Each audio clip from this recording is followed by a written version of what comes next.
Damay ne kom lo sana. Okay.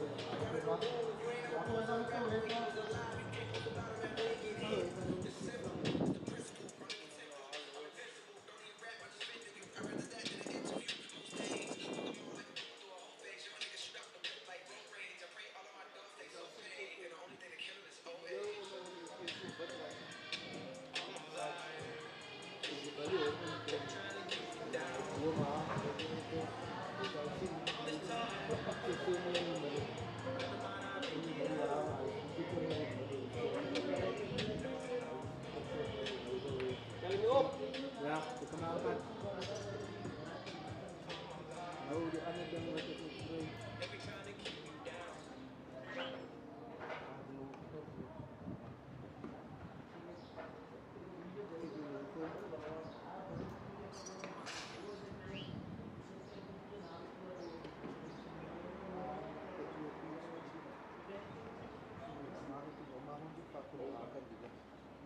ben over de volgende half uur zo blij.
Zo dat gaat hij aan.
circuito.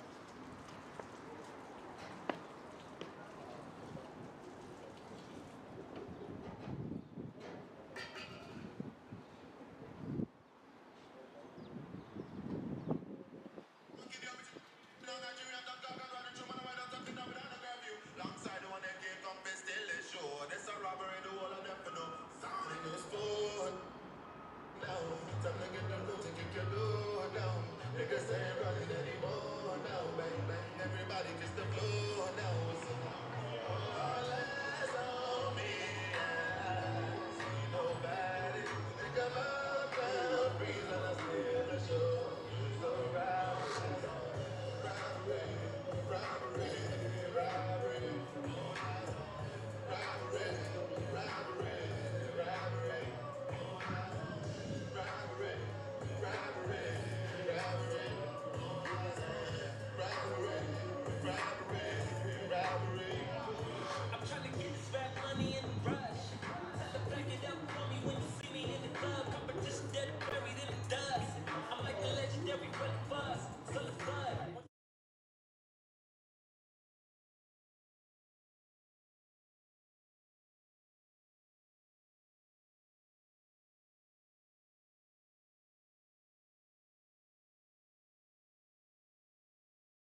Lights. The stage is set. Camera. The shortest format, the biggest role. Action. Lovely shot. Oh, bullseye. It's taken. Izano bukela amanina ihlala iqakamba. And remember, entry is free. The Hollywood Bets Pro Series from 4 October to 15 March. Remember those blissful long summer days? Dry smoke drifting across the stands. The hiss on the grass banks. And the thrill of getting your hero's autograph? Remember when we came together for more than just cricket? For the rivalries, the banter, and for those moments that brought us all to our feet. Sensational catch. Right out of the stadium. What a shot that is. Remember that feeling? It's back. Every team, every format, from the fire of the T20 Challenge to the battles of the One Day Cup. The intrigue of the 4-day series and the brilliance of the Hollywood Bets Pro Series. Boulder. This season, it's time to make new memories. Book your ticket to the best of South African domestic action. Head to cricket.co.za for all the details. With hometown pride on the line. Uza nawe. So tell me, these Proteas, are they talented? Yeah. Fierce. Yeah. Dynamic. Yeah. Do they have the passion? That is an outstanding catch. Yeah. Is ambition a part of this team? Yeah. Do they look unstoppable? Yeah. Unbreakable? Yeah. Unafraid? Yeah. Will they win the Cricket World Cup? Absolute class from Laura Volpar. Oh, that's out of here. Oh, just like that. This is thrilling. It's a jam.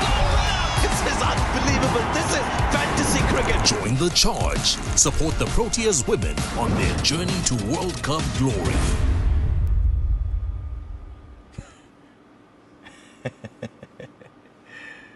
Yeah.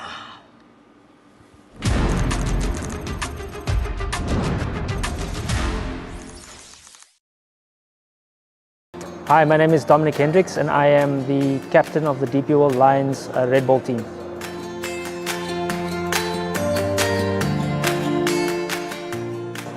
I think number one, we had a great campaign. We didn't lose a game at home, and I think that was one of the keys to our success last season. The thing that impressed me the most was that we sort of won away from home quite a few times, and yeah, we were highly competitive throughout the campaign. The final was a heated affair. Unfortunately, we couldn't win that outright, and we had to settle for a draw. But I think the big thing was that we managed to get 20 wickets in that game, which was special about the final.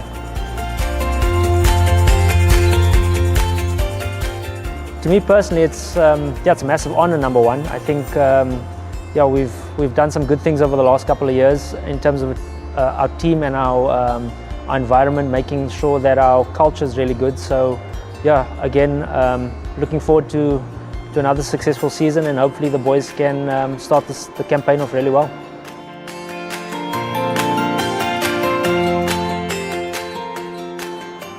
How do we carry the momentum? It's a very difficult question to answer, considering we've got quite a lot of movement this year. So I think the best thing is there is some continuity in terms of a lot of our, a majority of our players are still sort of the same faces that we've seen. So getting the likes of Mitchell, Connor, Josh, those are sort of the leadership guys to sort of carry the momentum that we had from last season, and try and get us off to a good start come this Thursday.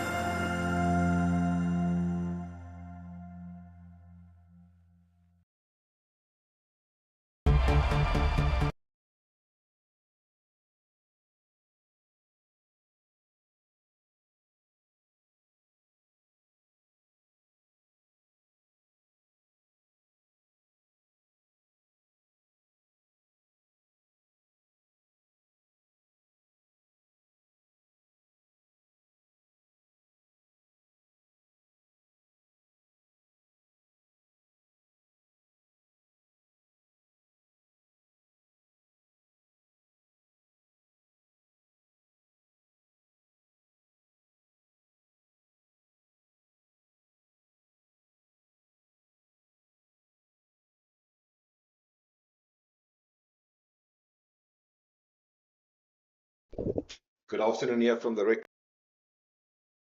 It's a typical sticky hot summer's day in Oudtshoorn. For this big clash, the home side, the Garden Route Badgers, they're up against the visitors from Benoni. Jason, it's your part of the world. The East Rand, good afternoon, fellow commentator Jason Mashingani. Thank you very much, Albertus. It's great to be here. I think today shapes up to be a very exciting day between two strong teams, even though the logs might suggest otherwise, with the Garden Route Badgers sitting in third and the Eastern Storm sitting all the way down in the bottom at number 7, waiting for their first win of the competition. Yeah, plenty of permutations, but just to update our viewers today around the globe, and that's tuning for this picture, Eastern Storm captain Grant Thompson has won the toss, and they opted to have a bowl first. Well, if you look at the results here, it doesn't really matter, but the tendency is that this is a very good place to chase runs. Jason, what do you take of this? Yes, if we look at this as especially with how the Badgers have went, they've preferred to chase. But the wicket is also the same one that they've played their 2 previous matches on, where the results are split between chasing or batting first.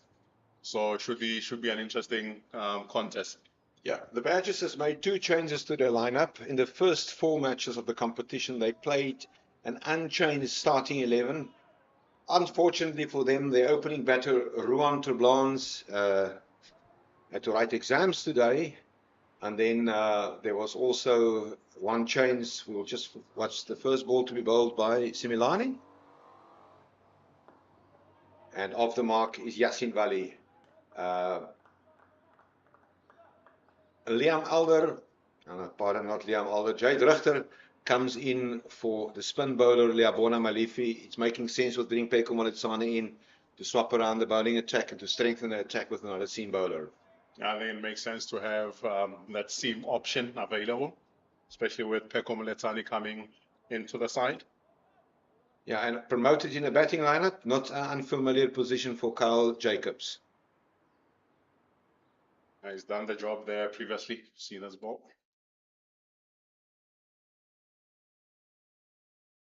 Seems to be some bounce and 10 there for Similani on offer there on the stumps. Should be an interesting one, taking into account that this has been a used wicket. The home team. This one is put short, and quickly on the shot to capitalize with a pull shot over the mid-wicket boundary for 6. Great start for Kyle Jacobs. Great shot there by Kyle Jacobs, just hanging back slightly. The slow turn of the wicket there gave him enough time for him to deposit that over the square leg mid-wicket boundary. Yeah, Kyle Jacobs will take a lot of confidence out of that one. And I assume we will have a little bit of a stoppage due to the recovery of that cricket ball. I can tell you now, the people that's working in that building, they're on lunch. So hence the delay. But that also allows an opportunity to look at the lock positions. Now, each team will play 5 preliminary round matches. The Knights and the Eastern Cape and Yati has played 5. The Knights are leading at 18 points and Yati second on 14. The Badgers has played 4. They win 3 and they're at 12 points. So they need a victory here to secure themselves a place in the playoffs. And why I'm saying that, in the 4th and 5th place respectively is the Rhinos and Limpopo Impala. They are playing today. They're at 6 points each.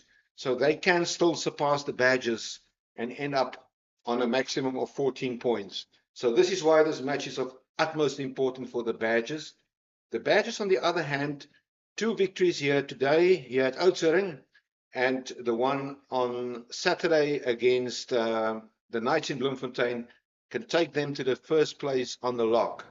And obviously, in terms of promotion and relegation aspirations, for either the Knights, the Inyati, or the Garden Route Badgers, that is what's going to be critical, not the eventual winning of the trophy. And I will later explain to our viewers how the playoff competition will work. But Similani will be into his 4th ball of the opening over after Kyle Bravo Jacobs has just hit a massive 6 over the mid-wicket boundary.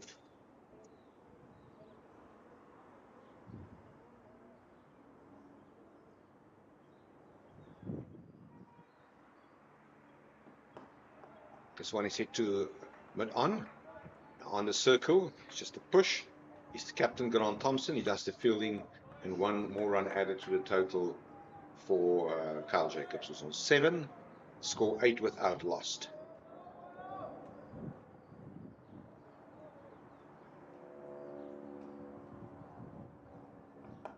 This one is played defensively to the offside, and with one more ball left, Similane will close off this opening over to the good. On the other hand, Yasin Vali has been quite aggressive lately in white ball cricket. Like to make use of this short, and it's straight. There's a fielder just behind point. No run added to the total. End of the over. The score is 8 without loss.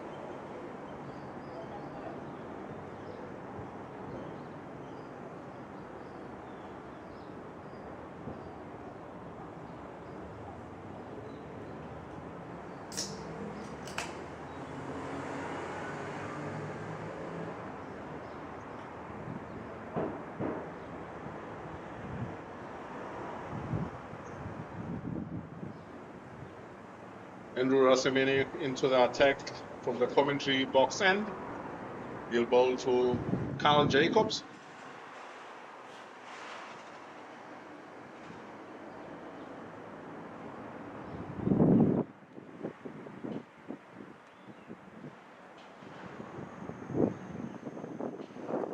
And when you're looking at the Eastern Storms team, and Andrew Rasimene will be the most experienced seamer they have. Out and out seamer in that side. Okay, he played 23 matches in this format before. He's also around the block for quite a while. He runs in and on the money right from the word go. As you said correctly, a very experienced player.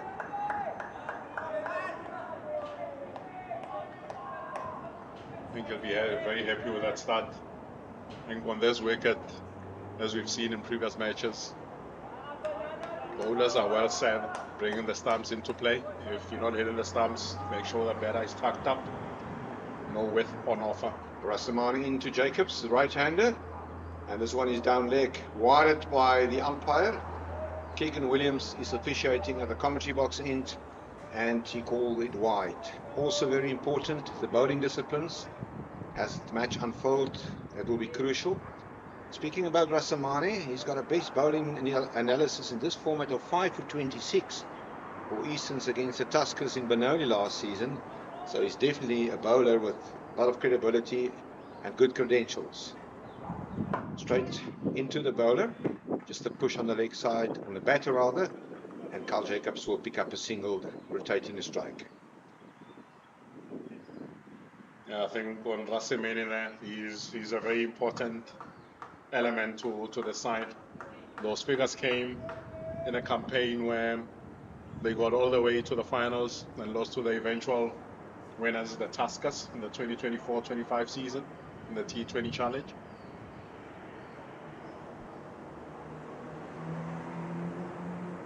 So they'll be looking to him to mirror some of those performances for them to get on the winning column for the season.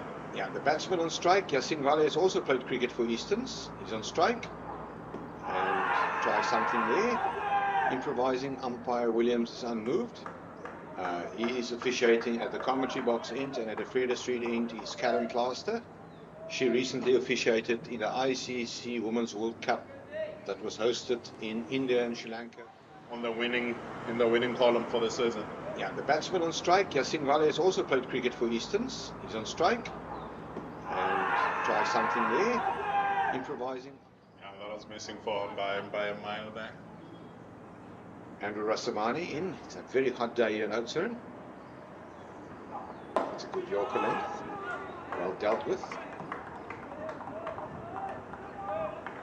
On that occasion, we saw the first change of pace from Rasimene. That will also be an important element for the Seavers to make use of the changes of pace throughout the whole match. The fielder did the fielding. It's a very aggressive opening bat, winning the number 35 jumper, Chris Brits, who is on the circle on mid-on. Buddy on strike, and he's facing Rasimane. Well, and there's a misfield there. It'll be a costly misfield, and he will pick up a boundary. Yeah, the guilty party is nobody other than Amam Khan. Didn't go down. Body on strike, and he's facing Rasamani. Well, and there's a misfield there. It'll be a costly misfield, and he will pick up without loss.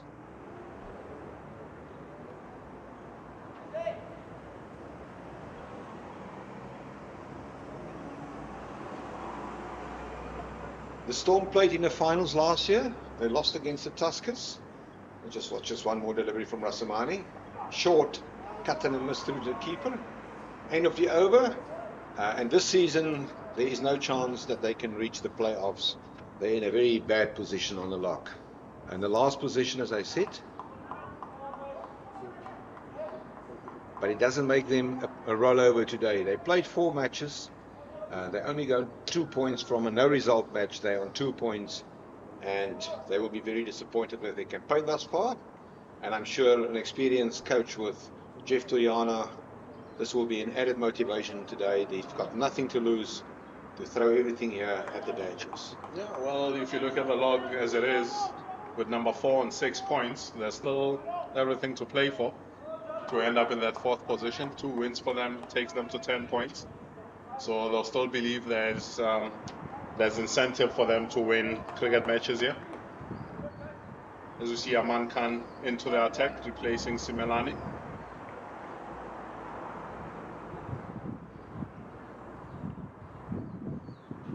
He's bowling right arm over the wicket. This one entered the leg stump. And it will be leg by's signal by umpire Karen Klaas, taking the score to 15 without loss.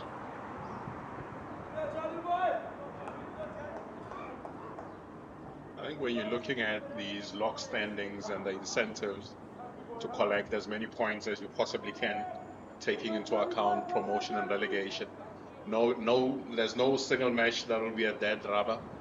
Even when you're not exactly doing well, there's still incentive for you to win cricket games and make sure that you move up in the log. Yeah, and Khan will change to around the wicket for the left-hander Yasin Wali. Lots of vacant space on the leg side. There's the square leg out on the boundary. Delivery from Khan. There are also 2 other matches in the Division 2 competition that will be played today. At Buffalo Park in East London, the Eastern Cape and Yardie is taking on the Northern Cape Heat. They also winless this season, the Northern Cape Heat. And the Eastern Cape and Yardie 2 weeks ago, also on a Wednesday, defeated the Garden Route Badgers here at Oudtshoorn. So Khan is running in, and he will bowl to the left-hander Yasin Wali, who's on strike. 3rd ball of his over. Firmly hit. Brits does the fielding. No run added to the total. I'm impressed with the first 3 deliveries of Amam Khan. He started pretty well, hitting the bad half there. And for them, it will be very important that they keep those tight lines. There hasn't been a lot on offer in terms of width for Wali to swing his arms.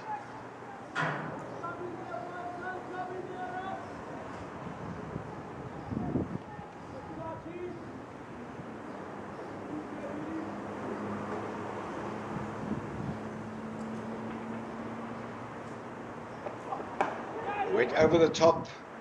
It's a nice cover drive. It will not reach the boundary. There's some work to be done. And it is Britt who does the fielding. And Wali will collect a couple. Well aware of the fielding restrictions. Square drive that went airborne, or cover drive should I say. 2 runs as he added that into a vacant area. I think that length and line from Aman Khan forced Wali just to create a little bit of space to try and access the offside a little bit better, free up the arms a bit.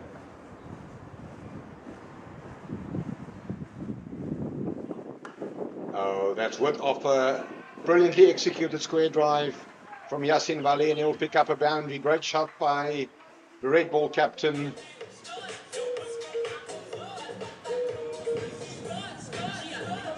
Definitely not missing out on that.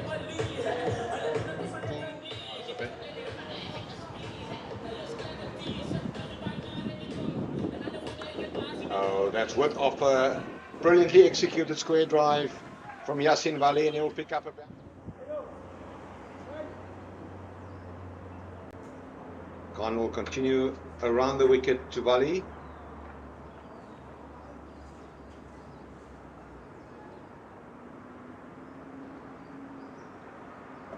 That's one that brings that one in to the right-hander, or the left-hander, pardon. 10 runs of the over, and the score now 24 without loss after 3 overs.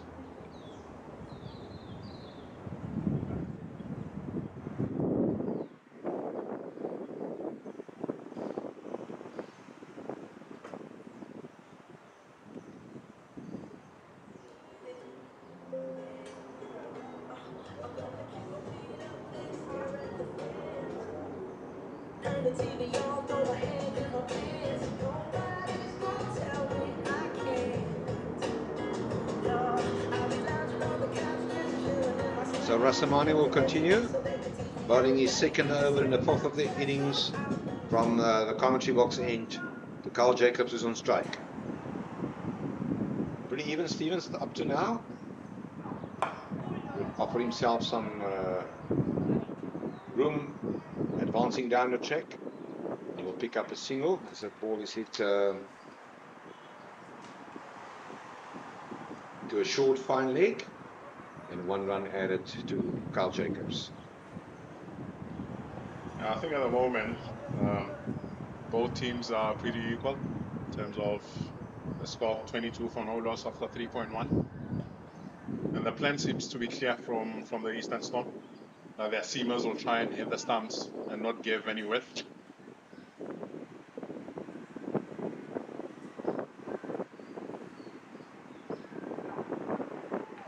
Wild swing, this one through to the wicket keeper, which is Braden Hicks. Tidy stopped the ball. Yeah, records would tell us that the 20 last T20 games that and not give any width.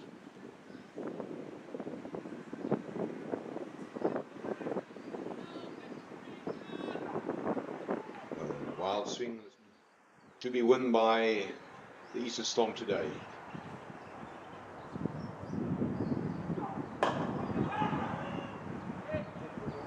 I think if we look at the home side, they would have also loved to bowl first. They would have preferred to chase on this wicket.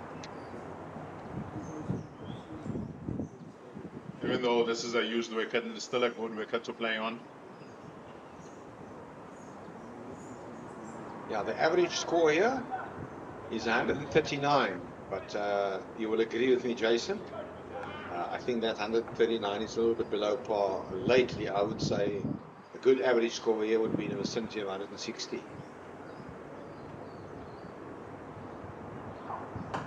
Jacobs, that one will run away for 4.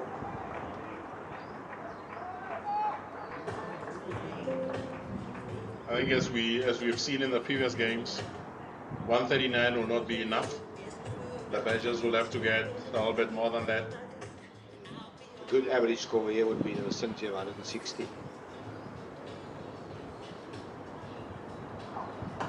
Jacobs, that one will run away for 4.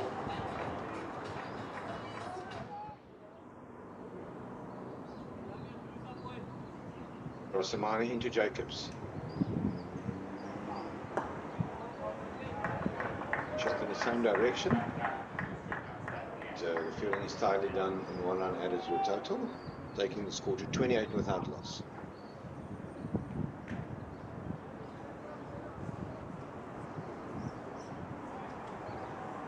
Yeah, the fielder who just done the fielding is the 20-year-old Devon Murray, one of the great youngsters playing in this Easterns lineup.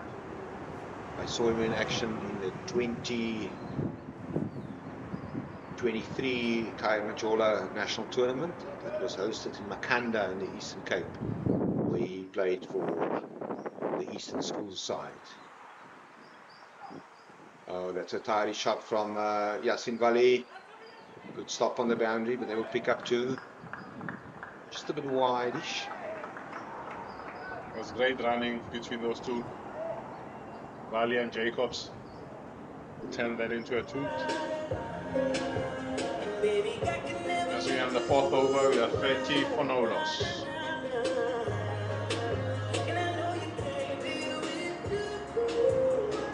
Yeah, you can often make comparisons in terms of scores.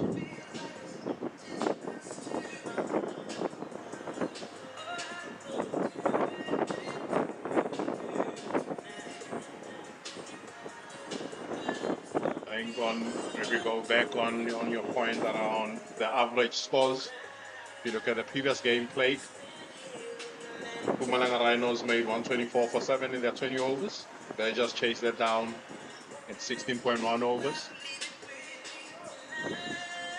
That was 2 seasons ago here at this very same ground.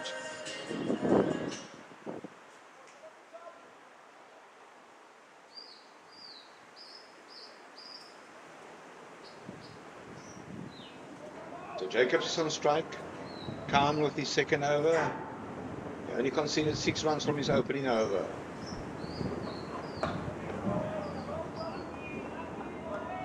Late lengths again. No opportunity. Yeah, and work Jacobs. For Captain Grant Thompson, a very experienced campaigner. He previously coached the Titans franchise at Supersport Park and Centurion. Captain, rather. Said coach. Yeah.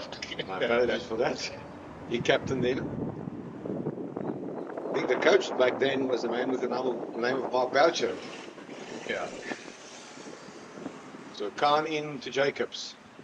Like to keep things tight here. And one is missing everything.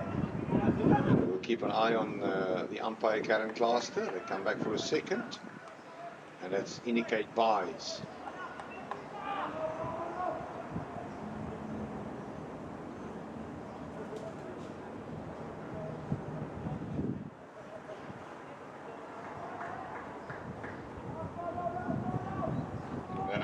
You see Aman Khan getting some assistance of the wicket. Inward movement into Carl Jacobs. There's definitely something in for the bowlers.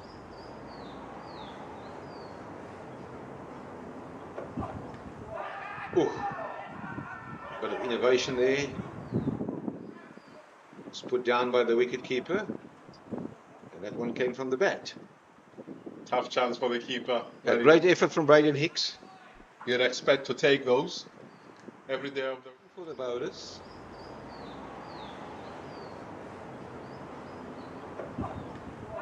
Ooh, bit of innovation there. Sliced onto his left. Yeah, it's very interesting also to know the intention of the batter. He need to be innovative against tight bowling from Khan.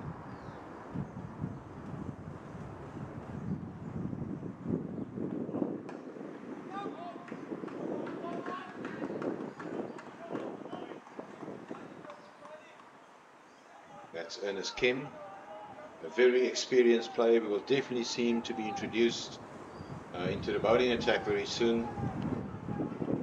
One of the players which I regard as one of the better players the domestic circuit in Division 2. He previously played for the Northern Cape Heat, where he's been very successful as a captain. Been a very consistent performer over the years with both bat and ball. And a good leader. Oh, well, this one Yasin Van has taken full advantage of. And he hits that one over for 6. That's a magnificent shot from Vali. Great execution. Great shot there from Vali. Been a very consistent performer over the years with both bat and ball. And a good leader. Oh, well, this one Yasin Van has taken full advantage of. And he hits that one over. free up his hands there and hit through the offside, over the offside rather.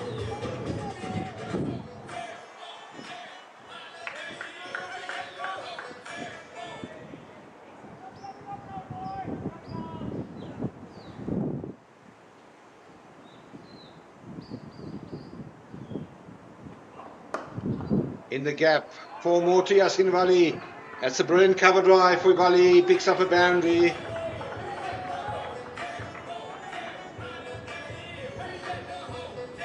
Right down to the over there by Yasin Vali. Badgers are putting.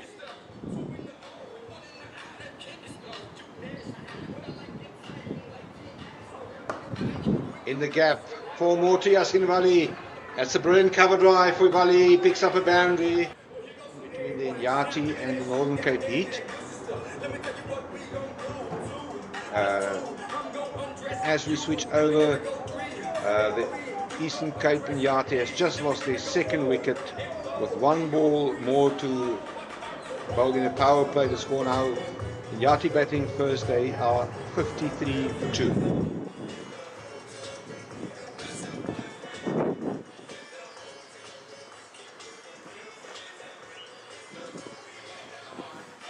Into the attack is Kalen Archery.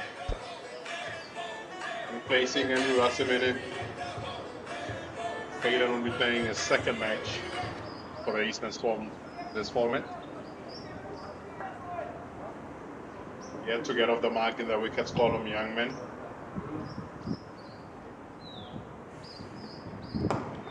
Firmly hit. It's a bit of a hand maybe to that one. One run added to the total, taking the score to 44 without loss. Firmly hit. It's a bit of a hand maybe to that one.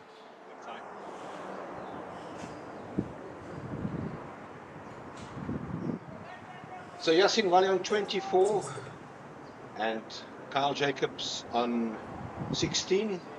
Vali's 24 came off 18 balls and Jacobs 16 or 13, so both of them batting at more than a run a ball.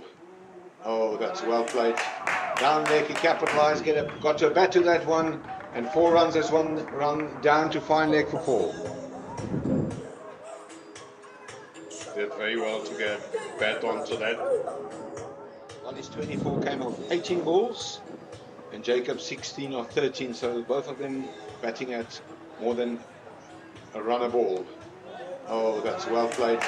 Down there, he capitalised, got to a bat to them. He must learn from what Andrew Rasimene and Aman Khan have been doing when they're bowling to right-handers especially. Yeah, seeing using that one hand, there was a previous experienced player who played here with the Badgers. Peter Steelman, he used to hit sixes with one hand.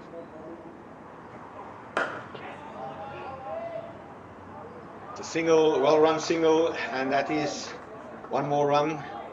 They're one of the local heroes here, played for many years. For SWD, as they were called.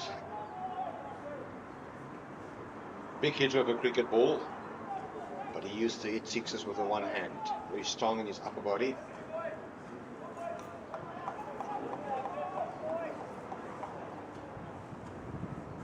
Yeah, he's nowadays working at SWD Cricket as the club cricket coordinator. He's doing a sterling job. Over the top, that's well hit by Jacobs. We'll keep an eye on the umpire. It's one bounce for taking the Badgers 50 to 50. Great execution there. And Archery struggling in his opening over. Great execution there by Carl Jacobs. Tigers in the score, the side screen rather. This partnership is going well for the Badgers, going at 9.8. The Eastern Storm need to break this partnership if they are to get a foothold in this match. And one thing about the Badgers, when Ruan Treblanche was opening the batting with Yasin Vali, they always had very good opening stance. So good running between the two. Great awareness there from Valley calling for that single. And Chris Brits backing up, taking the score to 54 without loss. When a partnership is going like this, the first thought that comes to mind is how do we break it? Who do we go to? Without loss after the power play, we would say advantage to the Badgers, Jason? I think at this point in time, yeah, advantage to the Badgers. They haven't lost a wicket at that power play. They've done well. Yeah, I just want to remind our viewers, 2 weeks ago, also on a Wednesday against Eastern Cape Indiati, the Badgers scored 61 without loss in the power play. They ended up at 160, so I can assume that coach Lottie Sasedi and his batting unit quite aware on how they're going to execute the middle orders to maximum make use of the platform that has been laid. Yeah, I think with reference to that game 2 weeks ago, I think all credit to how Mhletshwa bowled in those middle periods to pack back the Badgers, where they only scored 99 runs in the last 14 overs. And as we mentioned, spin comes into play again with Tumelo Simelane into the attack.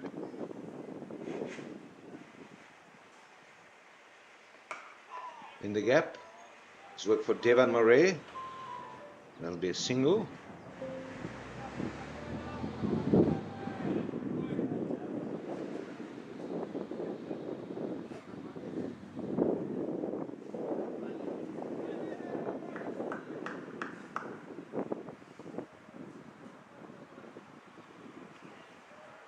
We just want to watch this one more ball, and I'm going to come back to your reference with regard to spin. Carl Jacobs, there is a fielder out there, and that's a brilliant catch in the deep.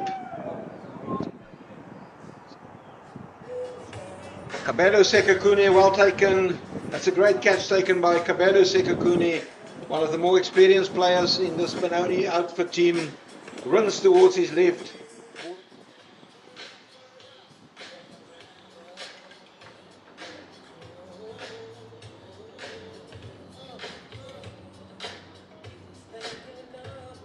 Similani.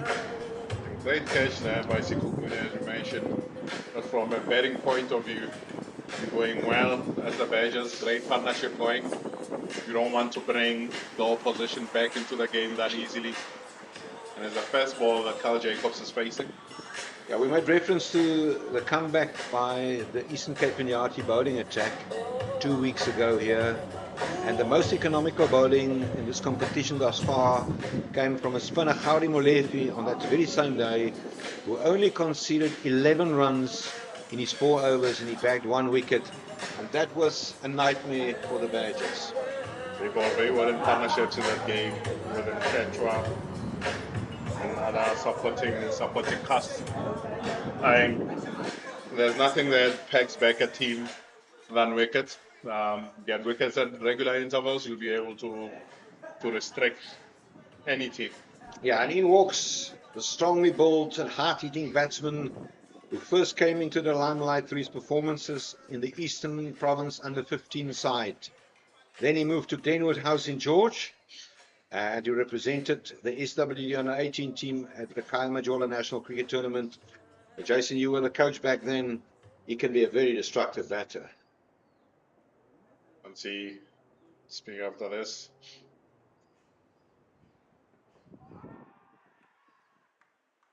I think off the mark first ball there, Richards. I think with a player like Heath Richards,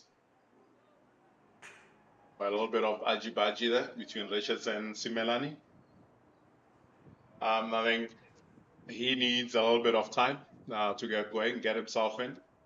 Absolutely, volley on strike. This one is hit straight to fine leg. Who does the fielding? And that's Kalen Archery. Well, the previous over from the commentary box end of the ground.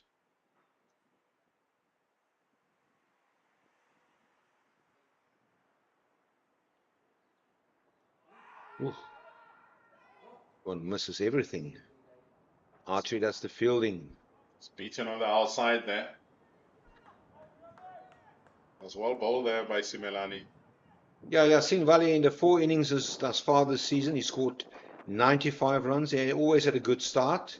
29, his top scorer, a very healthy strike rate of 131. He's currently sitting on an average of 23. Ooh, it's definitely clear that Simelane is asking the questions. Will this one run away? No, it'll be cut off. Tidy work there. And good running by Kalen Oudtshoorn, who does the fielding. Stop that ball and prevents a boundary. Taking the score to 60 for 1.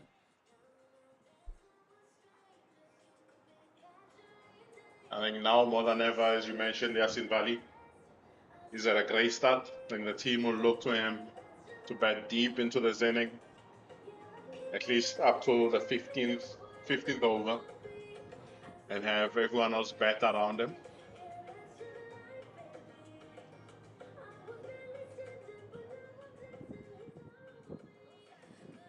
But as with any loss of a wicket, tends to drop the intensity slightly. As you see, NSCAM into the attack. Yeah, it'll be interesting to see how the batters will be deal with the experienced left-arm orthodox spinner Ernest Kim.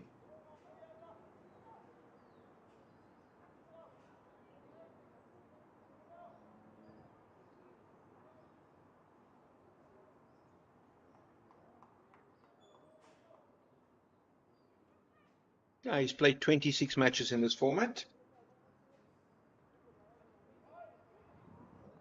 Yasin Valley try a reverse sweep shot there. I think as it should be expected from NSCAM, you won't put a lot of pace on the ball. And that one is hit for a maximum by Yasin Valley. That's a great shot, great execution, releasing the pressure. They show the great use of the feet by Yasin Valley getting to the pitch. Yeah, he's obviously a former Kes boy, played for his under 19. He's been around the block, played for the Badgers, then he went to the Tuskers, and after the relegation, he's back here in the green shirt of the Garden Route Badgers.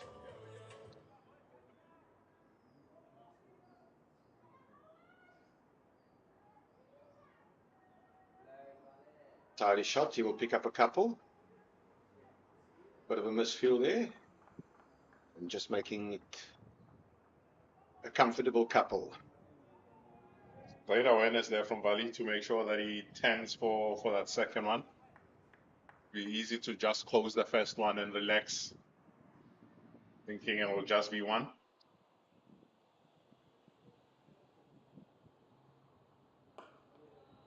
No, great athleticism. And as we will expect from a 20-year-old, diving towards his left, stop the ball, Devon Murray. And there is the dismissal of Yasin Valley. He'll be very disappointed in himself.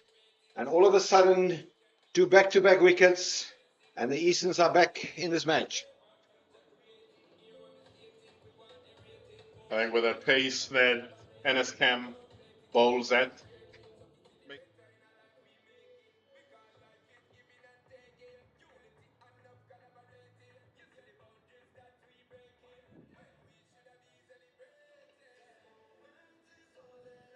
gets bowled.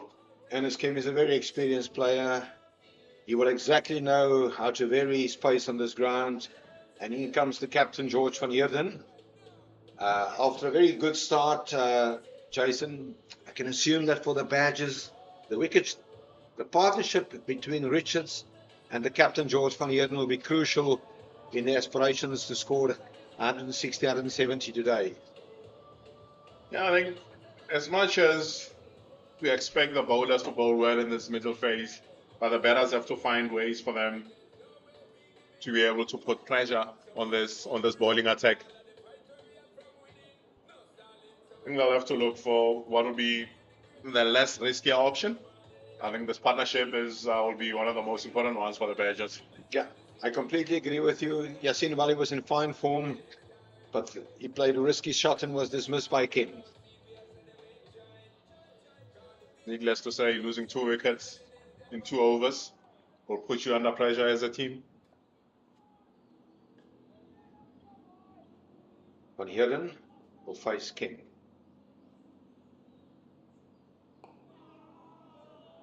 Just a defensive shot.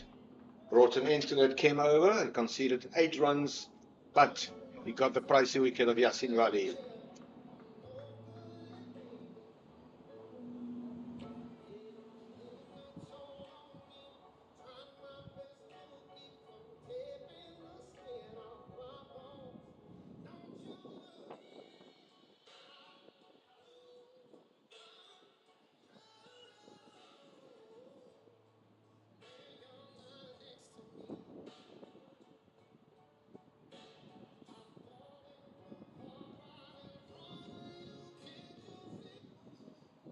So Tumelu Similani into his 3rd over to the big man Richards. Just tuck this one to the leg side. The wicketkeeper himself does the fielding. Braden Hicks in 1 run added to the total, and very important for the Badgers, they keep the scoreboard ticking over. And for the next 5-6 overs, that will be the most important thing. If you're not getting boundaries, make sure you get off strike as regularly as possible.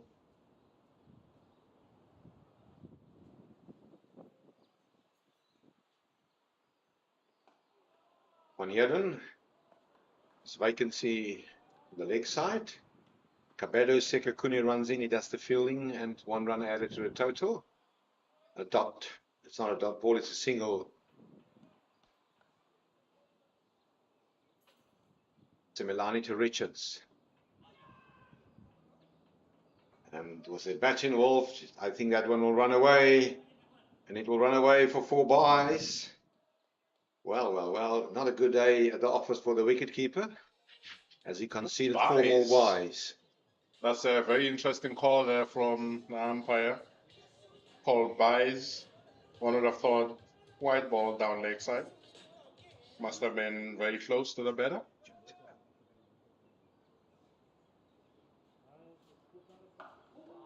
Okay, this one is Mr. Richards at his very best. That one was hit for 75 yards by the big man. That's the maximum into the Vrede Street. Remember, there's chains. That's why those... You moved? Yeah, you moved. That's why. I didn't see you move. Okay, go down.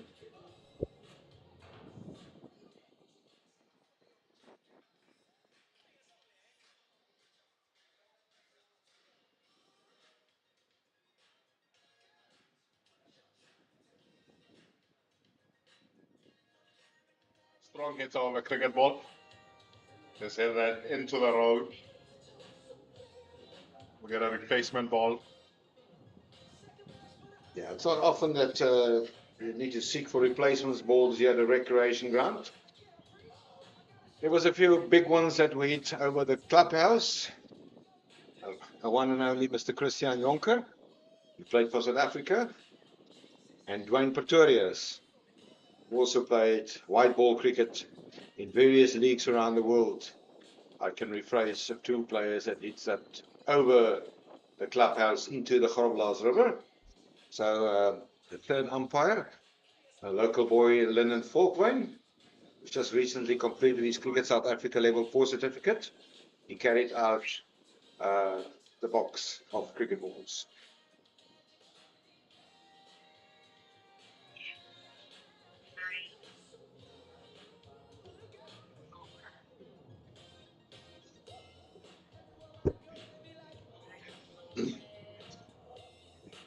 So the ball has been replaced, and Similani will continue. The score 80 for 2. We've got 2 more deliveries left in this, the 9th over. Puller of length. Tidy fielding by Devan Murray.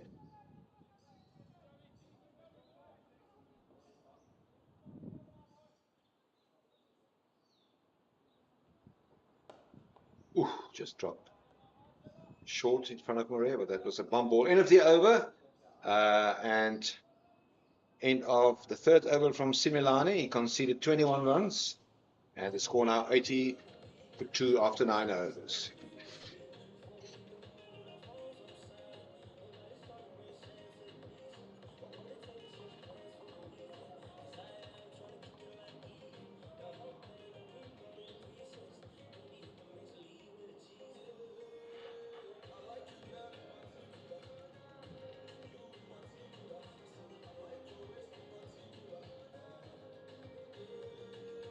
So George van Heerden on strike against Kim, who is into his second over. Ernest Kim in the gap. Leg side. Murray runs in, does the fielding. And 1 run for George van Heerden. I wondered in the previous over in terms of the field settings, as we see mid wicket coming across onto the offside, whether Simelane would have been better served with the new batter coming in to stick that mid wicket in, just to create a little bit of pressure, not allow the batter to get off strike so easily when they're starting off.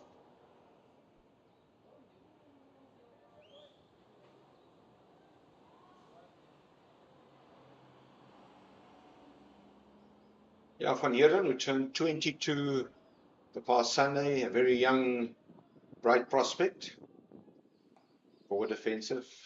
Good length bowl there by Ernest Kim.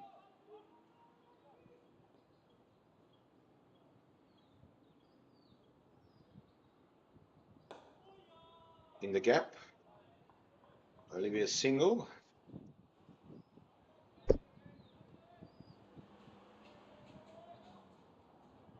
Plenty of work for Kalen Archer in the field today. He's finding himself in the hot spot. Not properly connected. On the ground. Work for Chris Brits. That's the fielding on the long on boundary, and Van Heerden will pick up a single. Ernest Kim is bowling amazingly well. That pace that he's bowling at beats the outside edge, and he makes it difficult for the batters to generate power. You have to use your feet to get something. Only 1 run for the big man Richards. Once again, Chris Brits is into action. He does the fielding tidily. And 1 run added to the total. End of a very tidy over from Ernest Kim. Score 84 for 2. Only 3 runs in that over.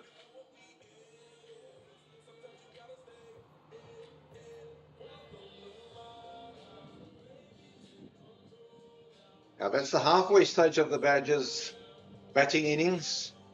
And you will agree with me, there's no such thing as advantage currently to the batting side. It's outside the power play, and it'll be critical how the Badgers batters will deal with these middle overs, if I may call it, between overs number 7 and 16, or 15 for that matter. Yeah, quite correct. I think the Badgers will be happy to see a seam bowler come back into the attack. Archery in from the Freda Street end. It's a big man, Heath Richards. And as you correctly can see, saw earlier today, he can hit a long cricket ball. Definitely can.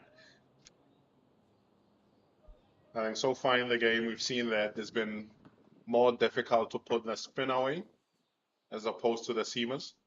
When the seamers have not been on the stumps, it's been easy for the batters to score off.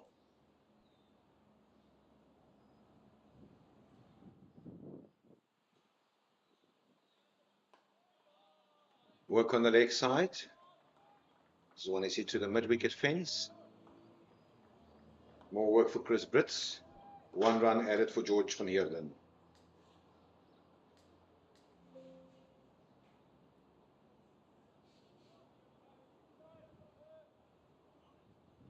A very similar score down in East London at Buffalo Park. The Inyati are currently in the 11th over, 84 for 2, batting first against the Northern Cape Heat.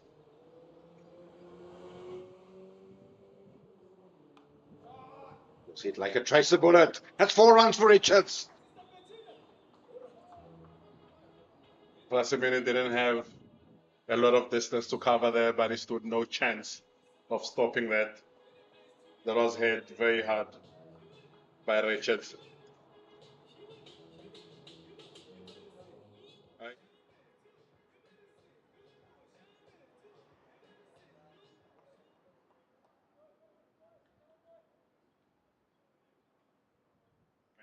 Simelane and Ernest Cam so far.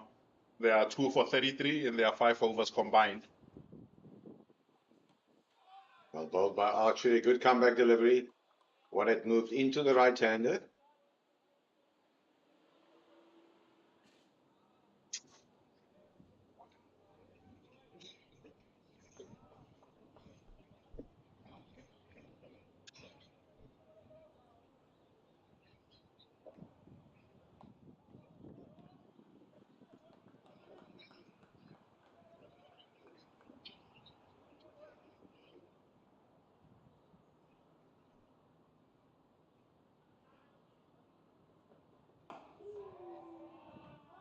Hit out.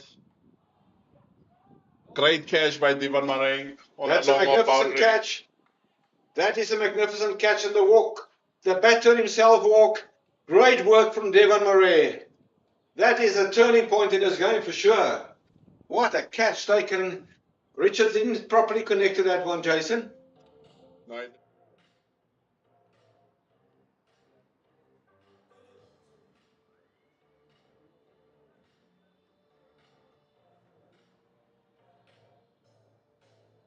Oh, that great work from Devon Murray.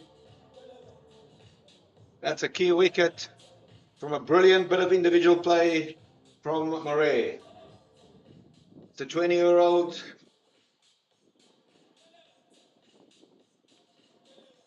Big wicket in the context of the game. Yeah, you will see Richards was about to free his arms, and in walks the wicket-keeping batsman from the West Coast, Nathan Engelbrecht. Eastern Storm has done well to pick up wickets here.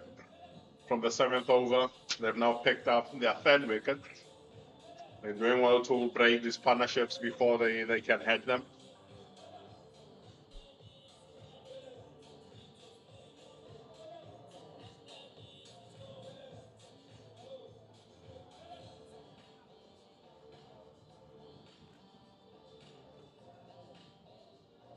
Now, Richards was in destructive form, but just at the right time.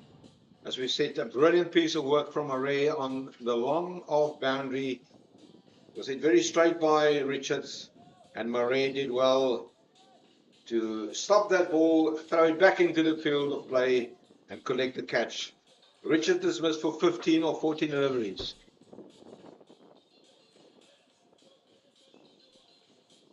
Kalen Archer will be happy to get into the wickets column here in his 2nd match in this format. Yeah, he stopped a certain maximum 6 there.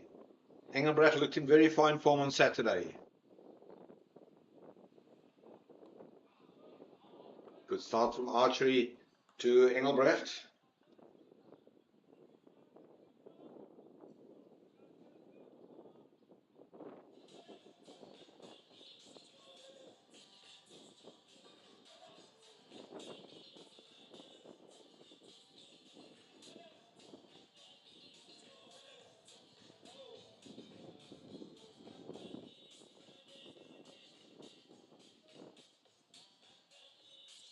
Over bowled, 11 overs gone, 93. Still anybody's game.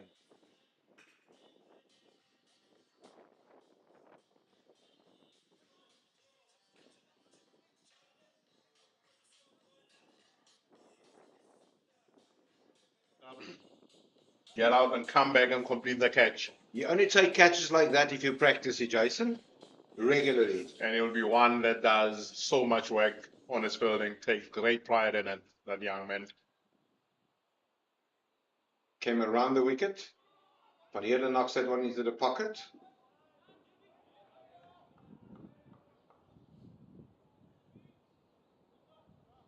So there's a change in bowling. It is Yuri Snyman that replaced Ernest Kim.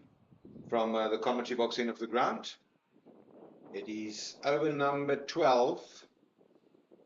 Also a very experienced campaigner, Yuri Snyman.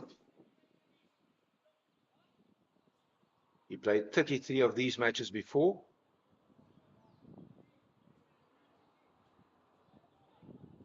Engelbrecht on strike. One would think you'd have been brought into that tank specifically to bowl at Engelbrecht with the ball spinning away from him. Good captaincy.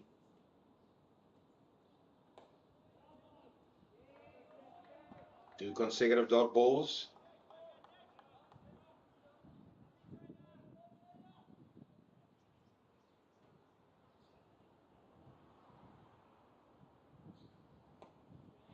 It will be 3 consecutive dot balls. And now with Storm having a possible 12 overs of spin out on the park, I think it will be a great shock to anyone if they do not bowl that full quota from their spinners. Engelbrecht will get off the mark. There's a very good runner between the wicket. We saw that. And Van Heerden is back on strike.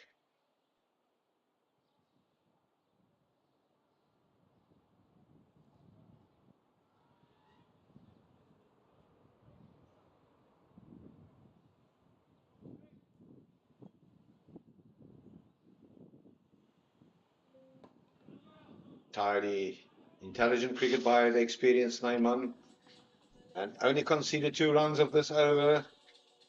It will go down in the books as the cheapest over, the most economical over in the Badgers batting innings, and that was over number 12. And that's a great over ball there. Great over there by Yuri Snyman. Great experience. You can see the changes of pace and how he operates. That last one, he does that in just to force that dot ball to get out of the over.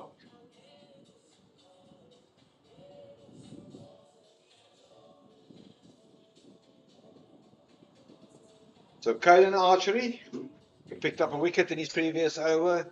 He will bowl his 3rd over, a little bit on the expensive side, but he's got the wicket of Richards into Engelbrecht. Engelbrecht opens it up, swings, outside edge, 4 runs through to fine leg. Unlucky for the bowler there. You've beaten the batter, you catch the outside edge. But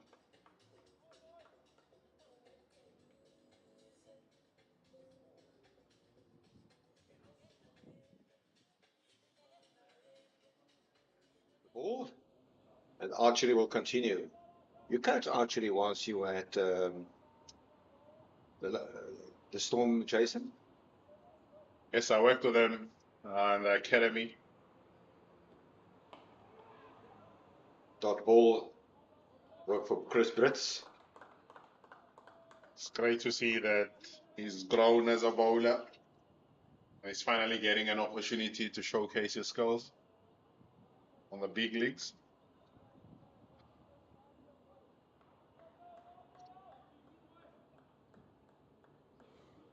Still very hot outside the commentary box. We've been fortunate with air conditioning.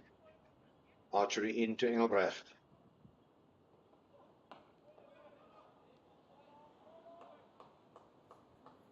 Tied him up. Yuri Snyman does the fielding. And as expected from Engelbrecht, he'll be able to sort of take strike. Now that's one of his strong points. But I also saw on Saturday they can clear the boundary. Yeah, he can and contribute finding gaps to pierce gaps in the boundary or in the fielding.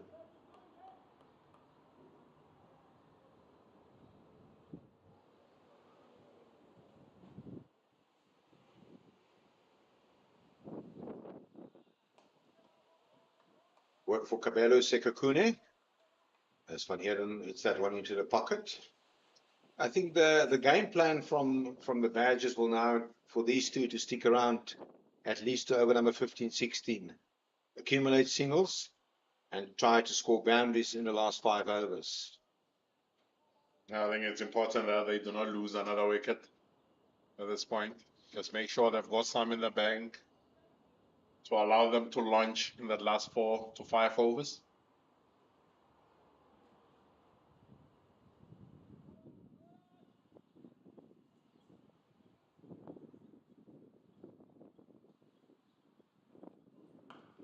Engelbrecht. Ooh, that's over the boundary. Just near the boundary at mid-wicket. Great execution. Great pull shot.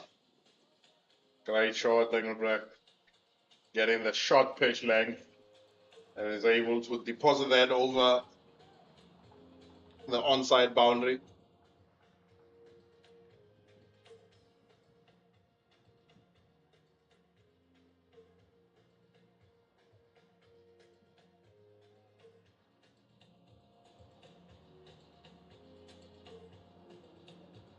And the shot brings about a change in the field. And the 100 up for the Badgers. From 78 deliveries, 100 up for the Badgers in over number 13.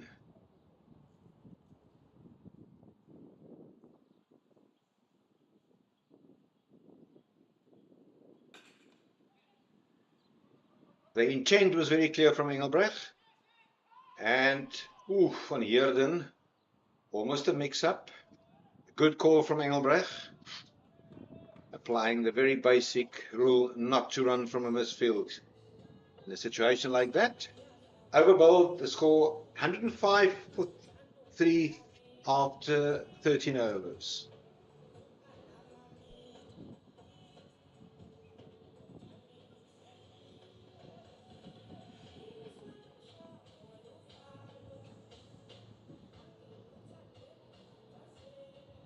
And when you have someone like Nathan Engelbrecht out in the middle who can turn singles into twos, you also need to be careful to make sure that he's taking care of his partners as well.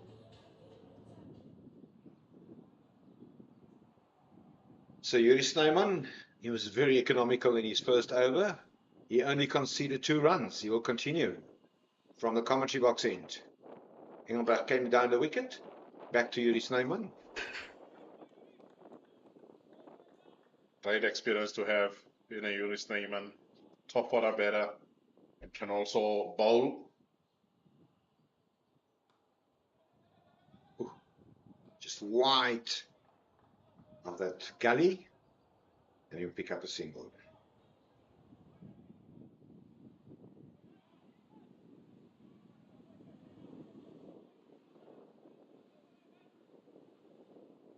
Now Snyman, 30 years of age. He also played for the Rhinos before.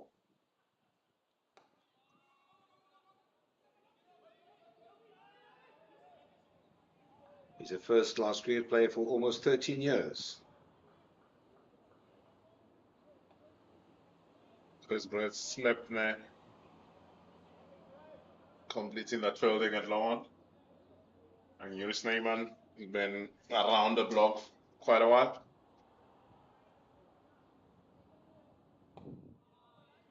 Intelligent bowling from the experienced Snyman. He popped down for Heerden, who advances down the track. Still haven't conceded a boundary, Yuri Snyman. Van Heerden happy to work this one into the vacant area. Long off, Brits runs in, and that's a very good running between the wickets. Engelbrecht running to the danger end. He is not deceptively fast. He is very fast between the wickets. He's very fast. With that ball hit out into that pocket between long on and mid wicket, it's always 2. Engelbrecht running to the danger end. Into the same area. And exactly the same result. Good running, Nathan Engelbrecht. End of the over, taking the score to 112 for 3. Still a very economical over from Yuri Snyman. Very well ball from Yuri Snyman. No boundaries conceded. I think that will be the most important thing for him. You won't mind the 1s and 2s.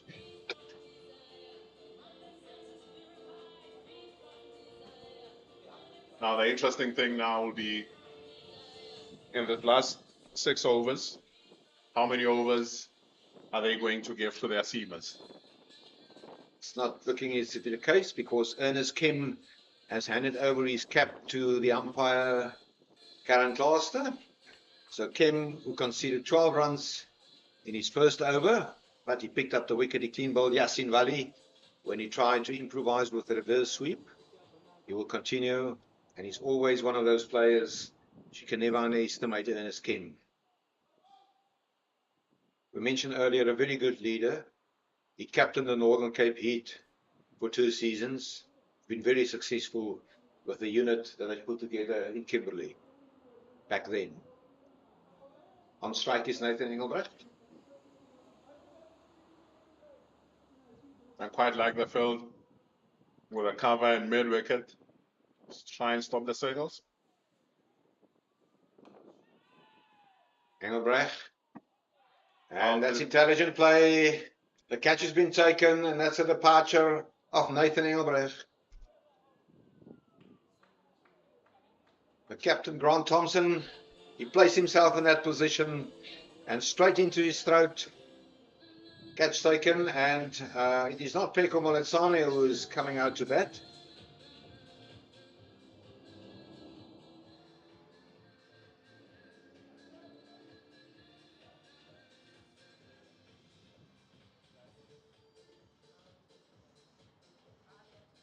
And a relief on the captain's body language there. And with that wicket, one looks at a couple of things. You look at the easy signals that we've locked off at mid-wicket and in the covers, and the pace that Ernest Kem bowls with. Brings the stumps into play, no pace to work with. The better is to take a chance, and Nathan Engelbrecht found himself falling to that trap, falling out to Grant Thompson on the mid-wicket boundary. They just now moved to 112 for 4 after 14.1.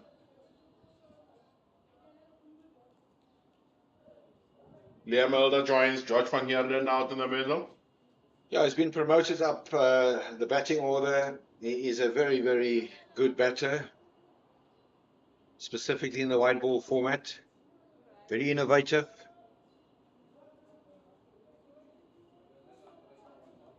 I think with him coming ahead of Peko Moletsane, the message is clear. They would feel they do not have enough runs at this point in time. You can see Alder immediately off the mark. He will pick up a couple. Good fielding there on the deep. I think that's Devan Marie again.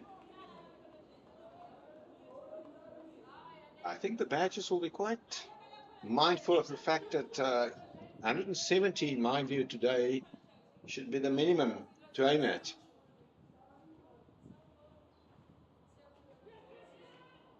So this one will go all the way.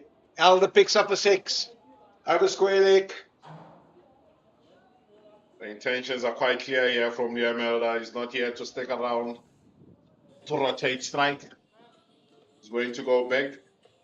I think in terms of targets, you look at 2 weeks ago, Eastern Cape and Yanti were able to chase down 160 in 17.4 overs. But you will agree with me, the Badgers didn't field well. They dropped catches there at critical stages.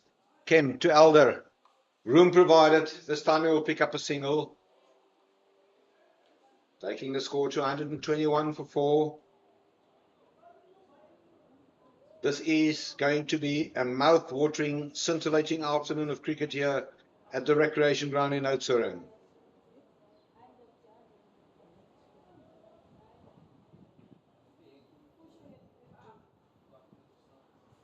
Kem van Heerden. Hit that one into the pocket. I will come back for a second. Was well played and well run there by George van Heerden.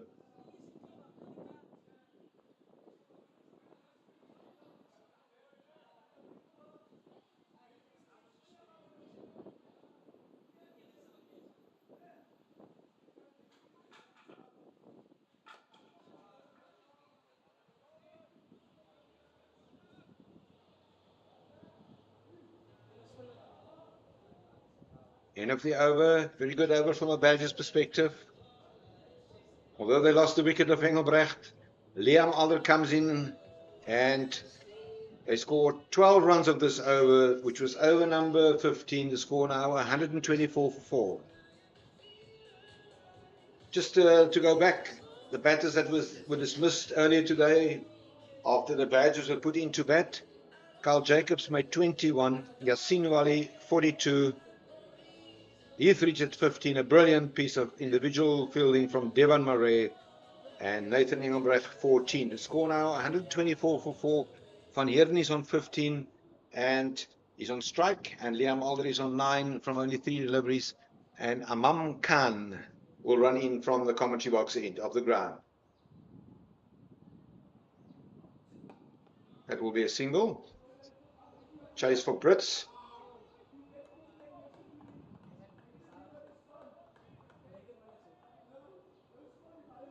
The Eastern Cape and Yardie, after 16 overs, they're taking on the Northern Cape Heat down in East London. They're well positioned at 135 for 3. And then the other match, and I assume it's been a rain-delayed match, then Mpumalanga Rhinos, they're struggling at 33 for 4 after 9 overs against the Limpopo Impala. It's a good Yorker bowled. Well negotiated by Elder, but he will not prevent a single. A great start to the over by Aman Khan. 2 singles. And the game is finally poised there. Very much so.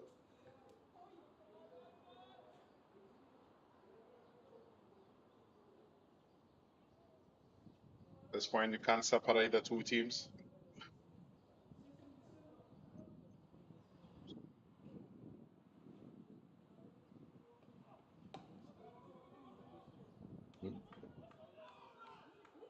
Yeah, 5 fielders outside the circle. Got a sweeper out on the boundary, long off, long on, cow corner, and square leg. Just behind square leg on the leg side. You know, that field, it allows the bowler to be able to hit the stumps.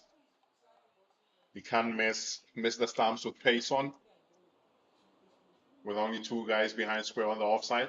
The batters will be aiming to look for boundaries here. Khan, on the other hand, will be happy to concede singles.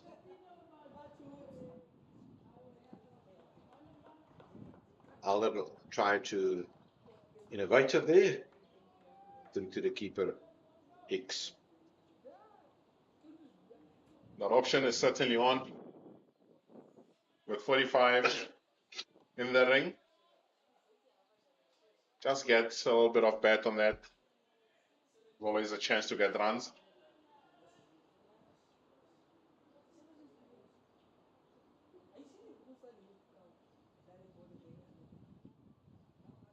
Alder.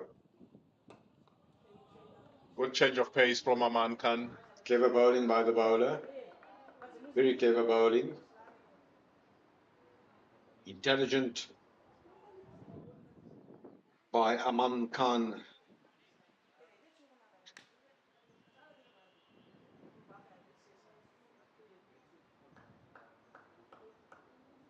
He would like to exit this over, the 16th over, without a boundary. Or even better, picking up a wicket. It's a great delivery from Khan. In the pocket. They will settle for a single. Good over from Khan. He only conceded 5. 128 for 4 after 16.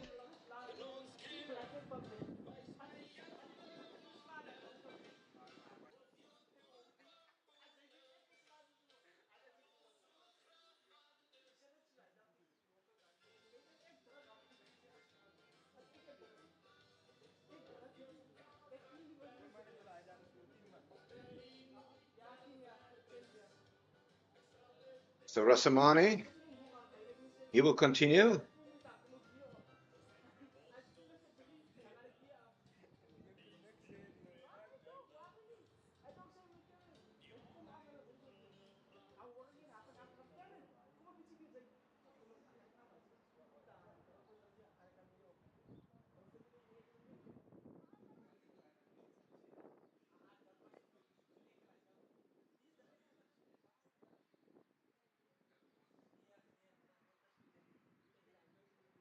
George van Heeren, he was on 18 from 17 balls, he's on strike.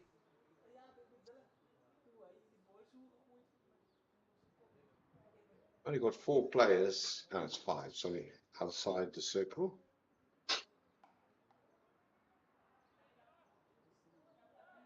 And he'll pick up a couple rather. I think we'll see quite a bit of changes of pace here. From Andrew Rasamene, starts off with an off cutter on that occasion.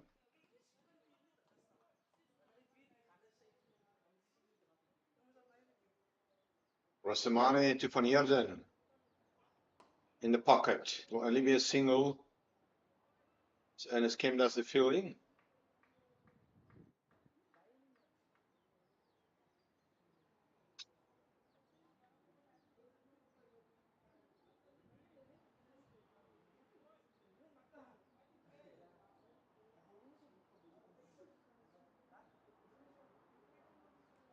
So the young Liam Alder is on strike.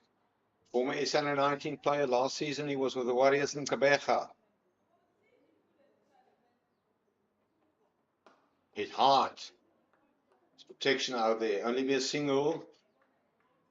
One sense that they will need to improvise here to clear the boundaries. Yeah, that's all ball there from Andrew Rasamene. Lack of pace, no pace on that. And a little bit of width on the outside off.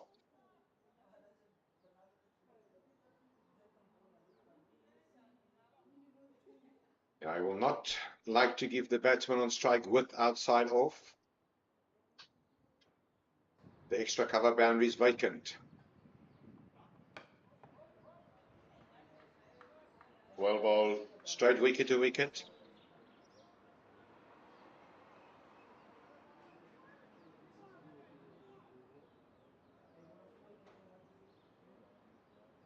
Great skills on show here from the two seamers, Andrew Rasamene and Aman Khan. Not giving a lot away.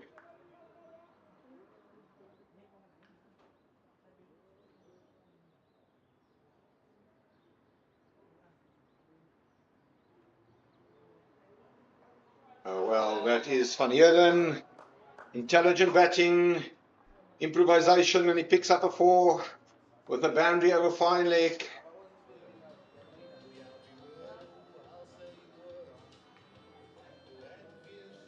Great shot there from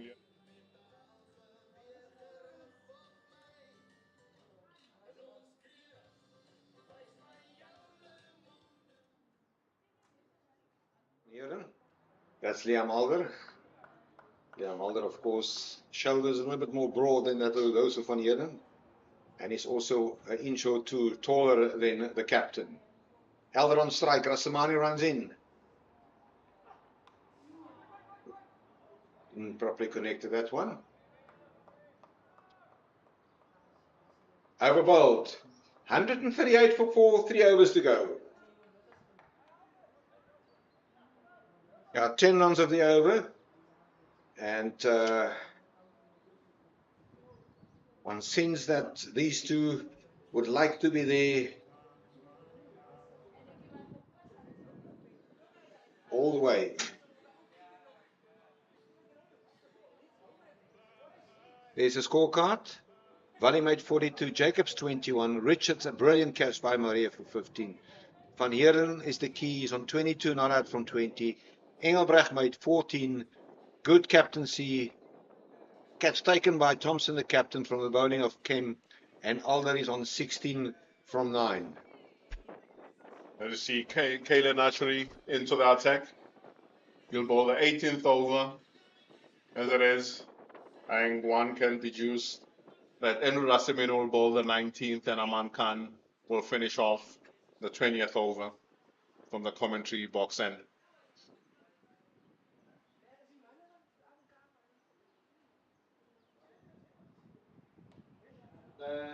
It's wide, it's hit for 4. What a great start to the over for the Badgers. In the meanwhile, the Eastern Cape and Yardie down in East London at Buffalo Park. Michael Copeland.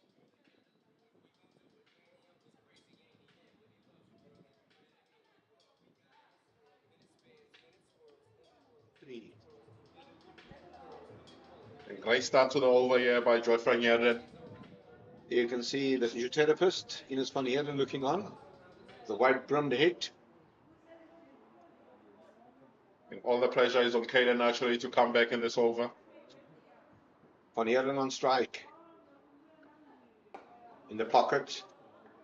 Brisk chase. They will settle for a single.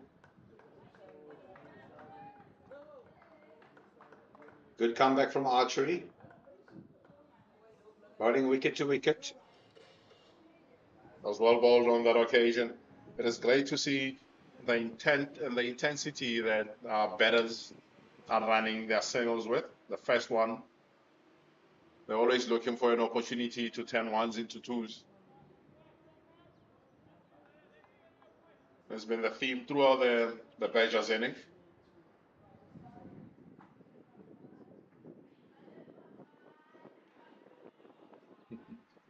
Yeah, he was aiming to hit that one into the caretaker's cottage here at the recreation ground, Liam. Although well bowled, Caelan Archery.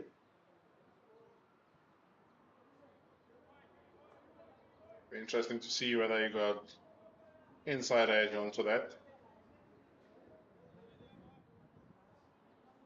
Yeah, it's cooled down a little bit.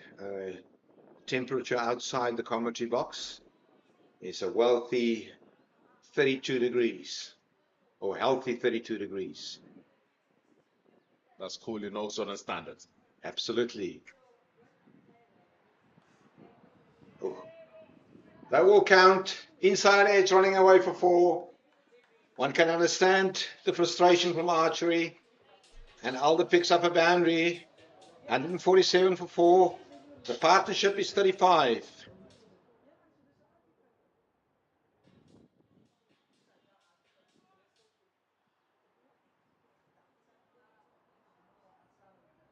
As they all count for the batters, as you rightfully said. Tough ones to take for the bowlers.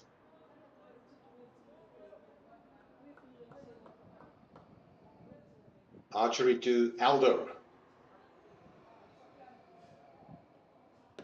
He kept his cool there, Archery.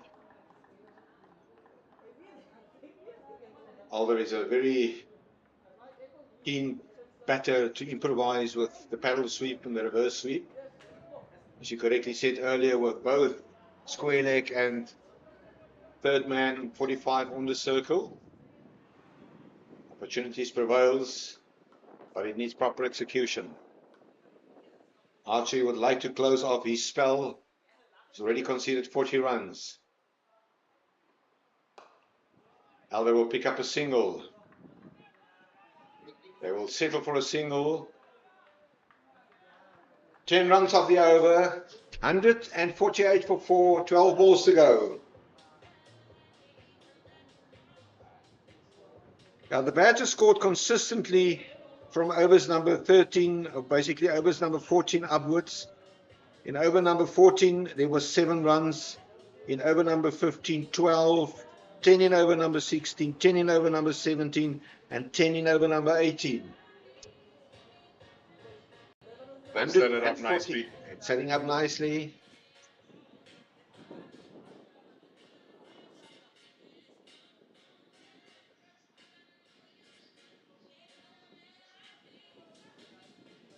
We must also give credit to the Storm. I can't recall any drop catches or modified misfields. Maybe the odd few mistakes by the wicketkeeper allowing some byes to run through. If you look at first up early on in the inning, Aman Khan's misfield at 45 of Andrew Rasamina's bowling. There hasn't been any lapses. Absolutely. So Khan will run in to Alder is on strike. Leave that one out. His protection out there. Long off. 1 run conceded.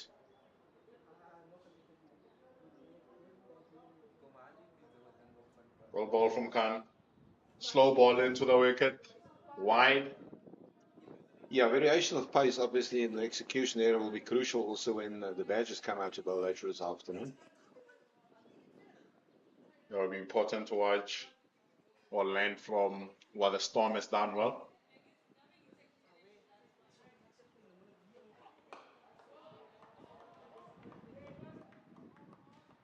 I think for the Badgers, it's also important that the captain has been out there for 23 balls now.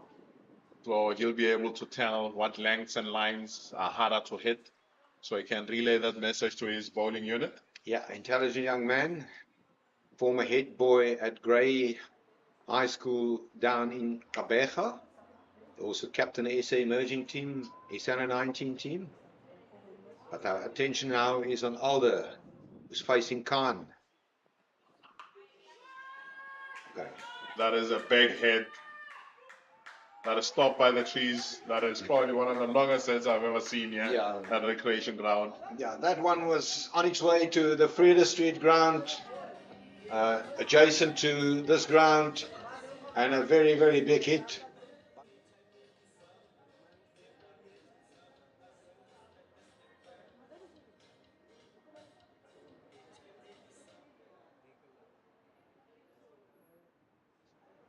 So that was supposed to be ball number 2 that needs to be replaced. Khan to Elder. Straight past the bowler, that's 4 more. Elder is on fire here, taking the score to 156. It's a strong finish here from Elder. He's played a great hand so far. Yeah, it's 160 supposed to be if the score is updated.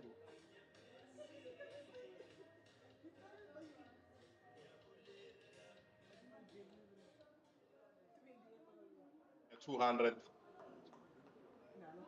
Taking the game to the storm here. Partnership is worth 48. Into the vacant area. Great catch by Graham Thompson. Yeah, that's a great catch. And also in the context of the game, to see the back of Liam Alder, who was firing 160 for 5. And Alder departs 32 from only 16. A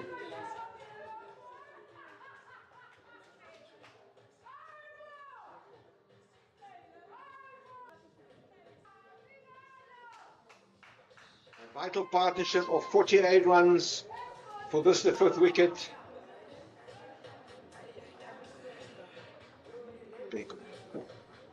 And in comes Peku Moletsane. Like the coach, Lottie Seseni was educated at St Andrews in Bloemfontein. And he made his debut for Free State, or for the Knights, while it was a Free State semi-professional team, while still at school. He is the player that represented the Badgers for the 5th season here. And he's also very excited to be back in the starting 11. We mentioned earlier that the Badgers played an unchanged team right in their campaign, made 2 changes today. Rohan Terblans had to write university exams this morning, and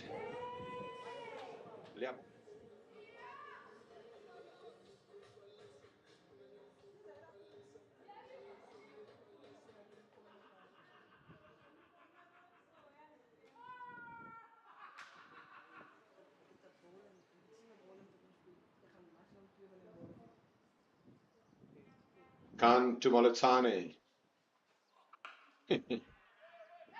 That is a great shot first up from Peku Moletsane. A diving effort from Ernest Kim. And Moletsane is off the mark for 4. 164. 6 balls to go. Well, the highest score here on this ground was scored by the Badgers against the Mpumalanga Rhinos 2 seasons ago. They scored 177 in only 19 overs, and that was for 3 wickets down, courtesy of some brilliant batting on that specific day by Jean Duplessis and Blade Capel. The Rhinos last season, well, in that very same match, they scored 176 for 3. The Badgers surpassed that. So, should the Badgers score another 13 runs in this last over from Rasimani, they can equal the highest ever score here in a T20 match at this ground. A great batting effort today, Jason. I think a masterstroke from the coaches by promoting Liam Elder up the order. Got 32 striking at 200, to add a little bit of impetus to this Garden Route Badgers inning, which looked like it was faltering a little bit in the middle overs.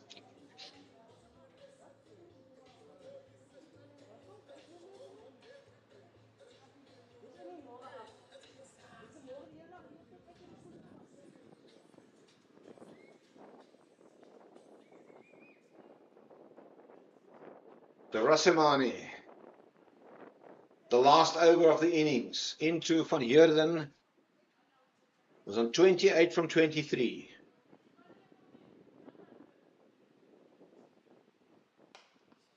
He will pick up a boundary. It's a great straight drive from Van Heerden, textbook cricket shot. Momentum family with the Garden Route Badgers here. Yeah, very good finish here from the Badgers. Van Heerden is around for quite a while. And he's one of those batsmen that will wear you down. Played a great hand in that partnership with Liam Elder. Great supporting act. Rassemani to Van Heerden.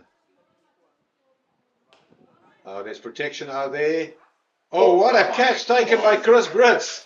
That is a magnificent catch. One-handed by Brits. That one was flying over the boundary. He got a hand to it. It stuck. I must give compliment to the coaching staff of the Storm. We saw some brilliant catches here today. Definitely not a lack of training and coaching in fielding.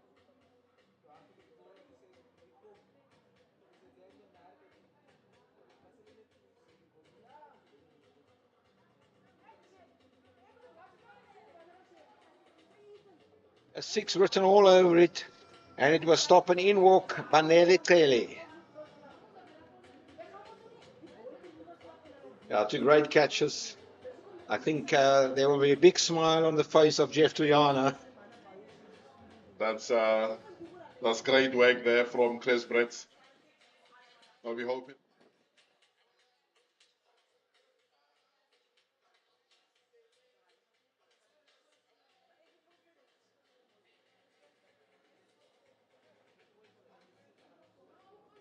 Catch taken just in our sight, behind the side screen. And Banele Tele is on strike, 168 for 6. There are 4 balls left in this innings and also in this Rassemani over.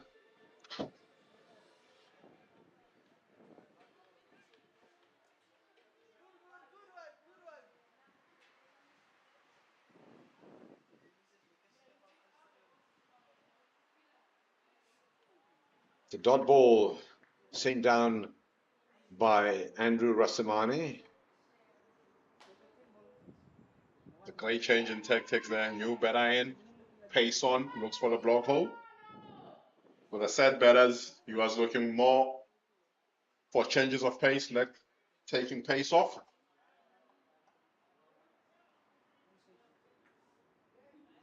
The experienced Rassemani. Oh, it's a good stop. It'll bring Peko Moletsane on strike, taking the score to 169.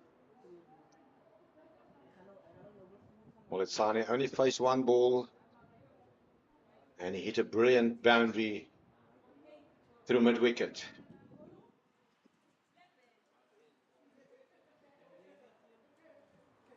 Well, we're looking for at least 1 boundary here from these last 2 balls. Yeah, 1 boundary can take the target to potentially 175. And Andrew Rassemani will be looking for at least 1 wicket. Even better, 2 dot balls. What a great contest. A team that you can never underestimate.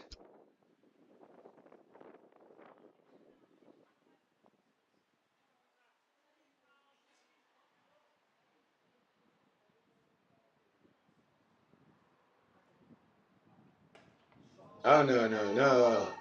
That is another maximum. Well, Peko Moletsane, he played as if he spent the entire morning in the nets hitting cricket balls. 2 balls, 2 boundaries. It's 10 of 2.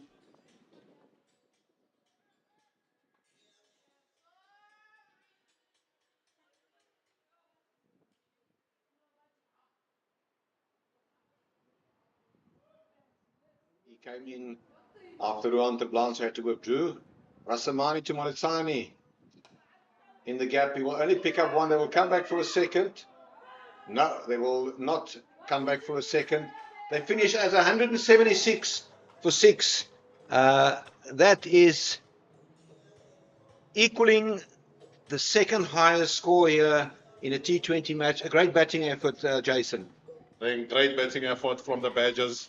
They started off well with Carl Jacobs and Yasin Vali up front. Then in the middle overs, the span of NS Cam, Tumelo Simelani, and Yuri Snyman pegged them back until Liam Elder joined George Van Heerden out in the middle and put back some impetus into the Garden Route Badgers innings. Yeah, the 32 of 16 balls by Elder. As you said, a good move to move him up into the batting order by the coaching staff. Turn the momentum towards the Badgers. We must also give compliment to the visitors. 2 brilliant catches at critical stages. Devon Murray took a great catch to dismiss Heath Richards.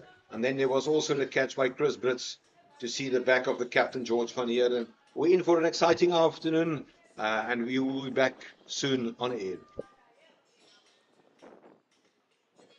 Oh. Today we can't say it's 15 too late, eh? No.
The wait is over and the teams are ready. T20 Challenge is back. Sun is shining and I feel so good. Come show us your moves from anywhere in South Africa. 'Cause it's a good day for it, a good day for it. Meet the stars, feel the vibe, and experience the thrill. That's huge. That is out of the park. Support your favorite team in your favorite city. Brilliant catch. Bring your energy, bring your passion. Hashtag bring on your moves. I play for the Hollywood Best Dolphins. From the DP World Lions. Dolphin Warriors. Gold Rush Boyland. World Sports Betting, Western Province. The Mutiram Tuskers. Northwest Dragons. The Momentum Multiplier Titans. Get your tickets for the T20 Challenge now and be there for the action. Hashtag bring on your moves. Woza nawe.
To be a mouth-watering next 20 overs after the Badgers have been put into bat, amassed 176 for 6. Yasin Valley made 42, Carl Jacobs 21, Heath Richards brilliantly caught by the 20-year-old Devon Murray from the bowling of Kalen Archery for 15. The captain George van Heerden was also brilliantly caught by Chris Brits from the bowling of Rassimane for 13-2. Nathan Engelbrecht made 14, a quick 32 from 17 balls, 2 sixes and 5 fours at a strike rate of 188 by Liam Alder, and Peko Moletsane hit 2 boundaries in his innings of 11. So the target is 176. So should the Eastern Storm win here today, it will not only be the biggest run chase here, but also the biggest T20 score here at the recreation ground in Oudtshoorn. A great batting performance, Jason. And then Garden Route Badgers did well to get to that score of 176 for 6 in their allotted 20 overs. It'll take a special effort from the Eastern Storm batters for them to get over the line. Absolutely. Then in other scores, the Eastern Cape and Yati, they scored 184 for 4 in their outing against the Northern Cape Heat at Buffalo Park in East London. And it seems to be a reduced match or a late start. Mpumalanga Rhinos at a modest 109 for 7 against Limpopo Impalas.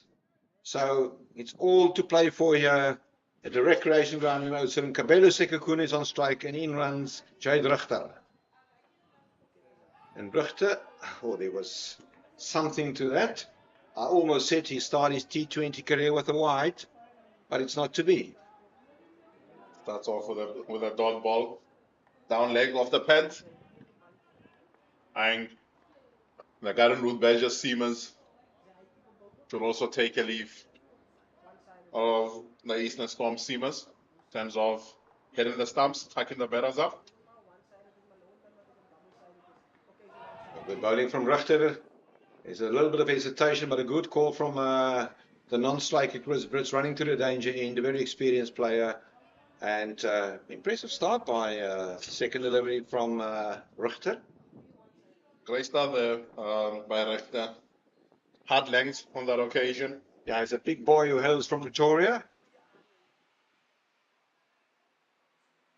He was drafted into the team or the squad earlier this year for the 4-day campaign.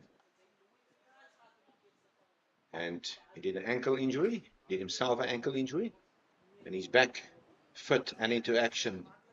His bowling actually reminds one quite a lot of the great Heinrich Nortje.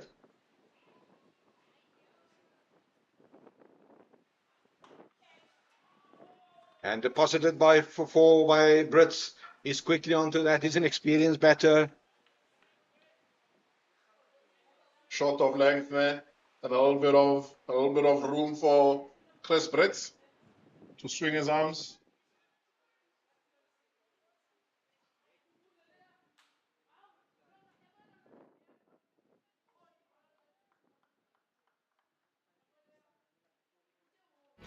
The wait is over and the teams are ready.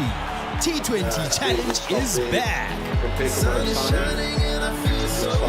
Come show us your moves from anywhere in behind square on the offside. Peko Moletsane also been drafted into the starting 11. I mentioned it early in commentary. The Badgers played 4 matches with an unchanged starting 11, and today 2 changes. Ruan Terblans unavailable due to university exams, and Liabona Malifi, who's been left out for Richter, who is bowling his next ball from the Freda Street end of the ground. Oh, and that's a departure of Kabelo Sekakune inside the edge, caught behind by Nathan Engelbrecht. I was about to say it's a stiff target, but the Badgers will need to hold on to the opportunities and the chances. Great start here from Jade Richter, striking in the first over.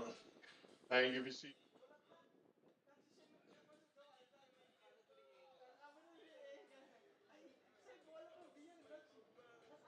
inside edge as well, bottom edge, straight to the keeper.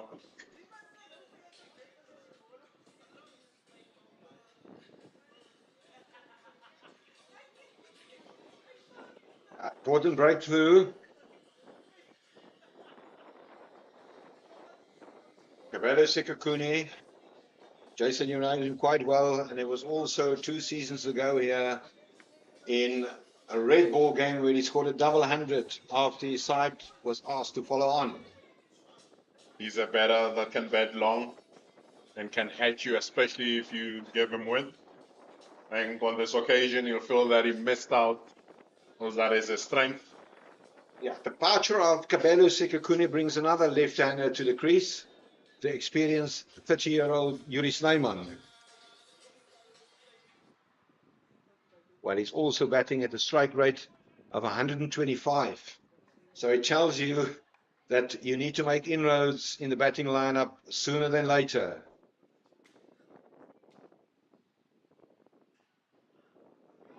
Oh, good bowling, nice bounce created by Richter. And a good over for the Badgers, 6 for 1. Great into the over there by Jade Richter. Just tucking Yuri Snyman up there. No width. And one of the batting heroes of the Garden Route Badgers. And one of the top wicket takers thus far this year in the competition. Old ex-King Edward VII boy Liam Alder will come into the attack.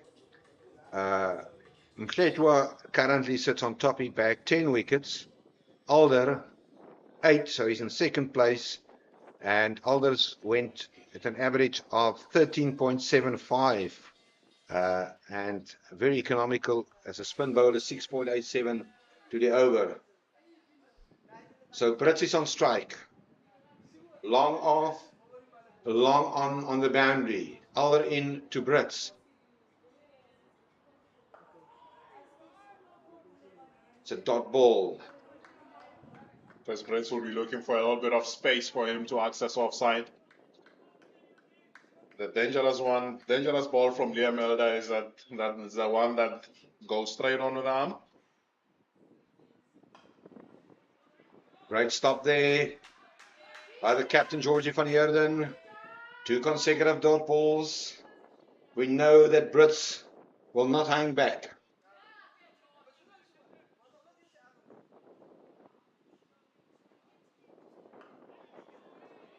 Three dot balls by Liam Elder. Certainly a great start here from Liam Elder. You see a change in the field. Slip goes out. Behind square on the offside. Looking to take care of the over now.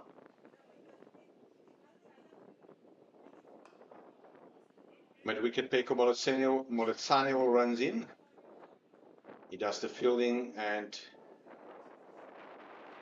Brits conceded his first runs with his 4th ball in his opening over. 7 for 1.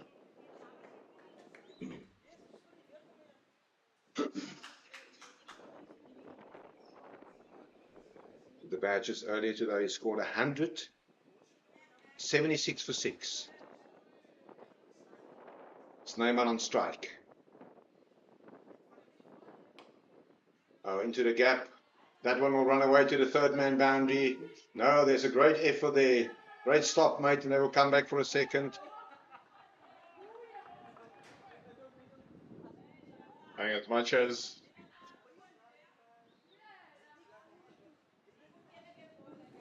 Monli Kumalu chasing that ball saved a certain boundary. Former Maritzburg College boy.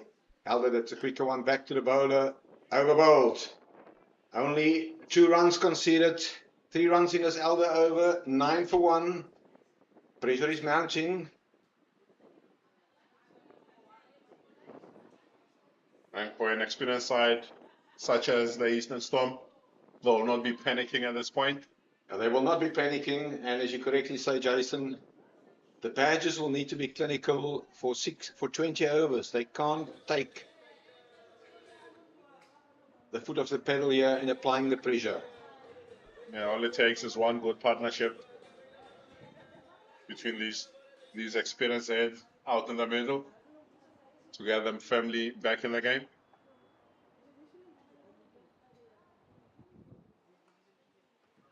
Oh, it's a beauty from Richter. He arranged the woodwork of the batter. Richter, that's a great delivery by the big man. That is a great delivery by Jade Richter in any format of the game. Only one stump left in the ground. And Richter.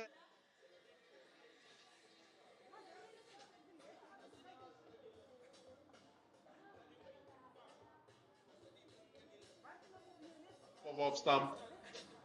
That is good enough to get rid of any batter. A bad sound for the batter. And Richter, is he an unknown factor in this format of the game?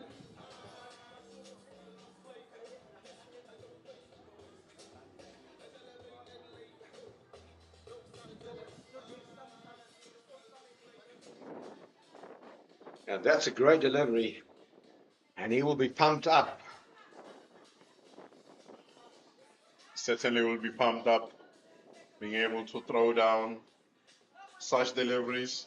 Yeah, he's one of the more elder statesmen in this Garden Route Badgers lineup. As I said earlier, he hails from the capital, Pretoria, and he shaped himself in the Titans Premier League, where he played for the club Pretoria High School Old Boys. And during the South African winter, he played for Alton and West Cricket Club in the Warwickshire County Premier League. And he certainly has grasped the opportunity as a lone player for the Badgers. So the new batsman in is Braden Hicks. He's the wicket keeper.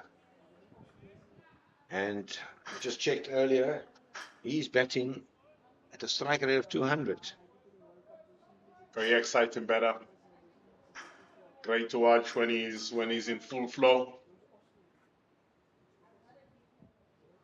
Richter to Hicks. Ooh, that one was wided by umpire Karen Flaster. 9 for 2.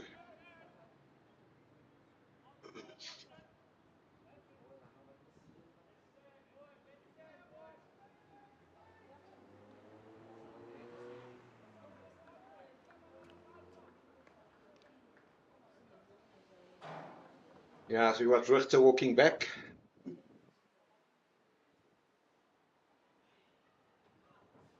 Oh, that one slide down leg, capitalize, he get bats on ball, and Hicks picked up a boundary. The first boundary of the innings.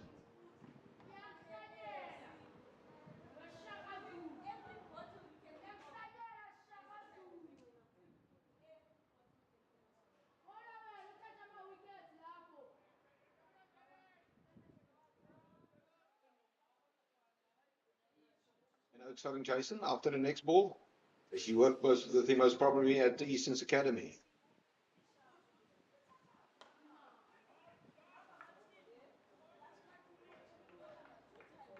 I was one of those I didn't get an opportunity to work with when I was at Eastern's. I was a former Tugs boy. Hails from Joburg, JP High School for Boys. Yeah, if he spent some time at the University of Pretoria or Tuks, he'll be a rounded off cricketer, that I can promise you. Hit like a train, that's 4. Great shot from Hicks. With offer there, short of a length, and he's on that one very quickly. Any width offer to Hicks will certainly travel. Very aggressive batter, small in stature, and play well all around the wicket. Yeah, I think some improvement needed behind the stumps with his gloves. There were a few buys today, but he's got an opportunity to rectify that with the willow in hand. It's a better delivery from Richter.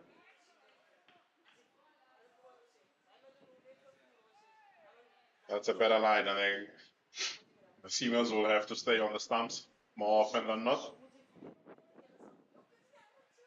And when they get into the middle part of the innings, changes of pace also become important.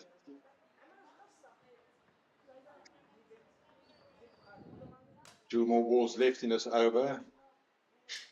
Hicks already hit 2 boundaries, but Richter picked up a wicket. Straight to the fielder, mid on. That's the captain, George van Heerden. End of the over, 3 overs gone, 18 for 2.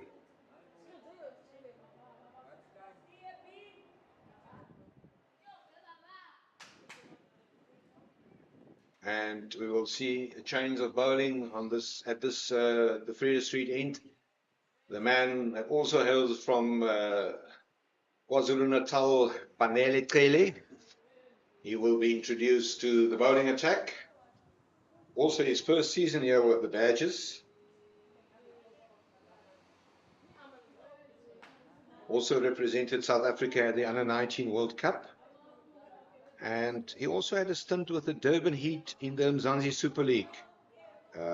So yeah, his first season with the Badgers. He's been impressive thus far. I think he's been a great addition to the squad. He's bowled very well with the opportunities that has been given. But he will try to keep down the very dangerous Yuri Snyman.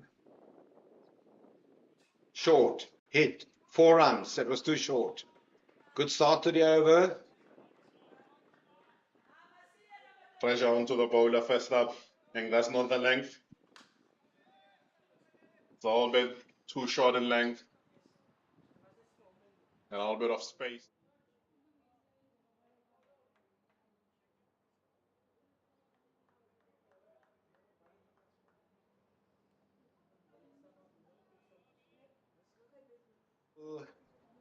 In a back door for the Heat to sneak into the 4th position. Built by Heath Richards. There's certainly an opportunity. Granted, some games go their way.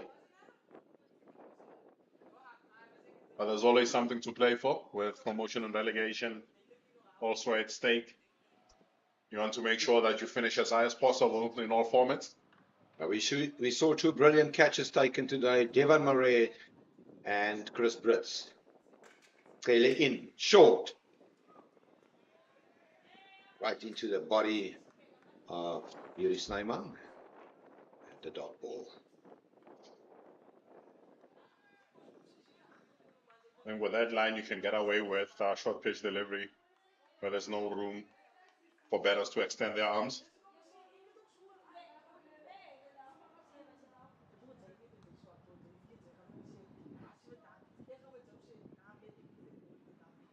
Straight back, just misses the hand, but a well played boundary 4. Great shot here by Yuri Snyman. That is not the worst ball that Banelitele will ever bowl. But that's well taken care of. Yeah, a few boundaries in this power play, and you're back into business. And Yuri Snyman has certainly got the pedigree to do so, and we also saw that Braden Hicks, the JPL boy, can also do it. Wide balls will not help the Badgers.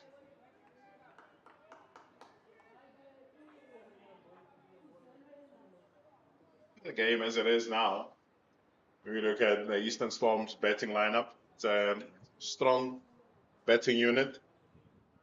The only concern for them would be the wickets column.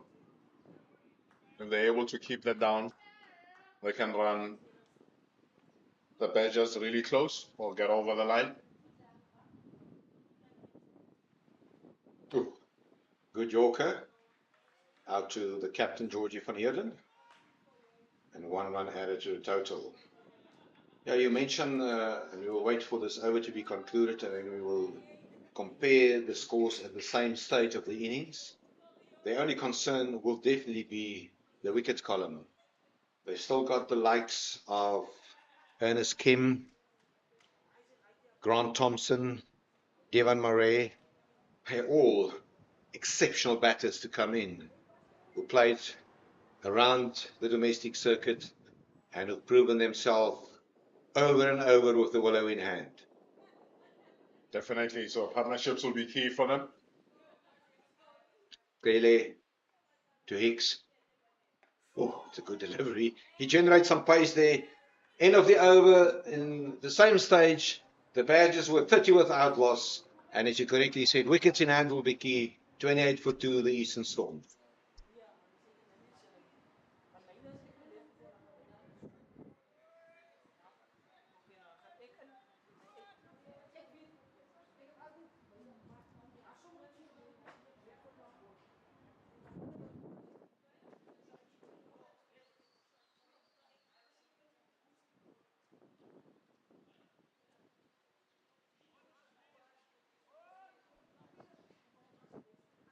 So Zak Momberg will replace Jade Richter from the Vrede Street end of the ground.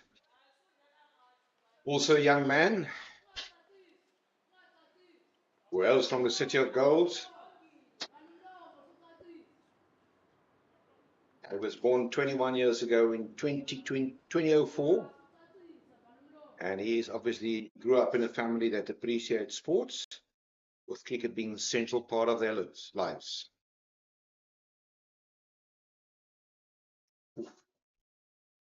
It's wided by umpire Cluster.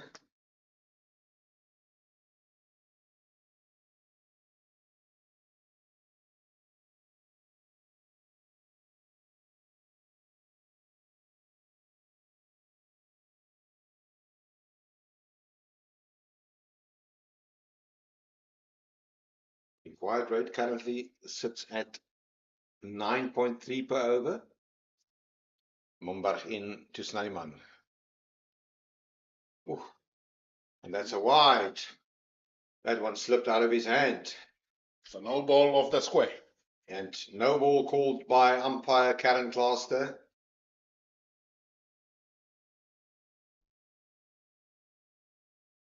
So will be a welcome free hit here for Yuri Snyman to put more pressure on Zak Momberg.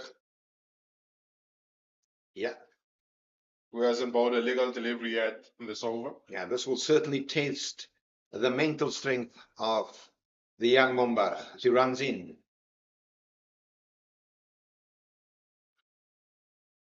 Okay, and that is an even bigger hit that we've seen earlier today. Yuri Snyman dispatched this one for 6.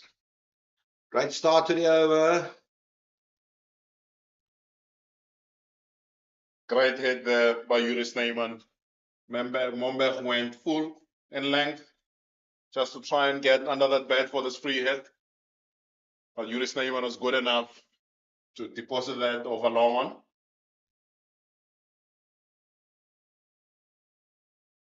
Yeah, this will be ebb and flow. And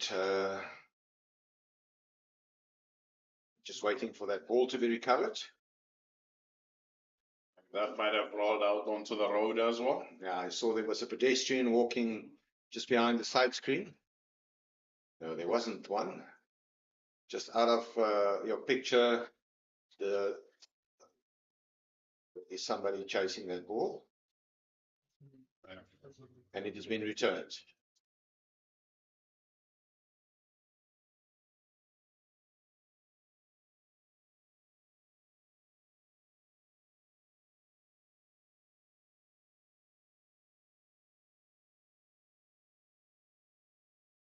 Karen Cluster, the umpire, just perform her duties, inspect that it is in fact the correct ball that's been returned.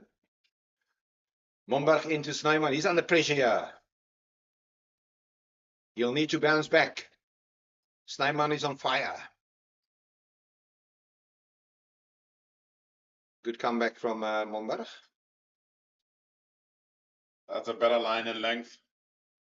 Let's tucks him up slightly.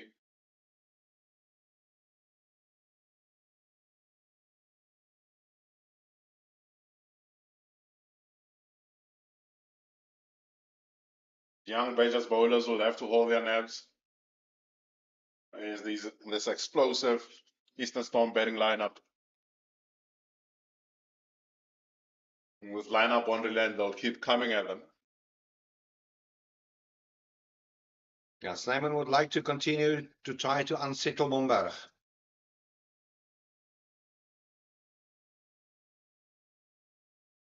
It's another wide, marginally. But the umpires has been consistent this afternoon.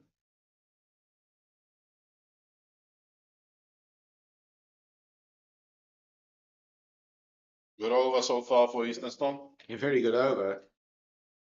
There's 9 runs of the first 2 balls.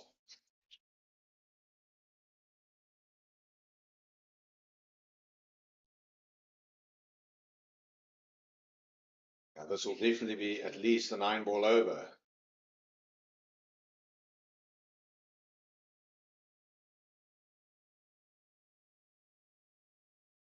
Straight to Liam Alder. Some cover point. Does the fielding.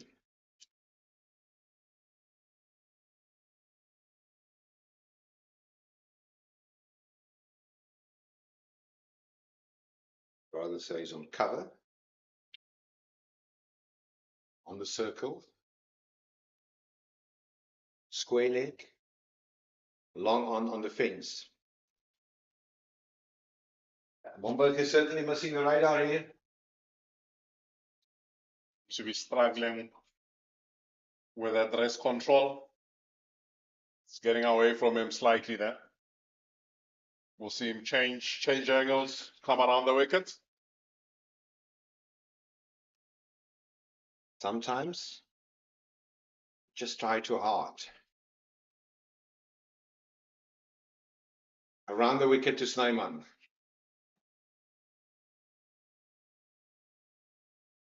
What's a better delivery? In the block hole.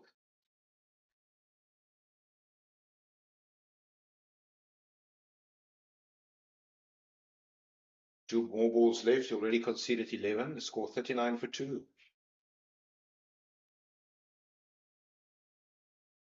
Great thing about being a bowler is that you can always come back. There's 2 more balls in the over. You can always pick up a wicket.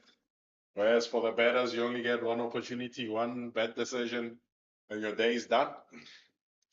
So that's why I try to be a bowler. Never been successful. Monmouth into Hicks. Oh, that's picked up. There's protection out there, but this one will sail over the boundary for 6. That's a massive over for the Storm. It's a great shot there by Hicks. Effortless by Hicks. Effortlessly picked up off the stumps over the square leg boundary for 6. The pressure is firmly on Zach Mombeck here to get out of this over. 2 maximums conceded in this over already.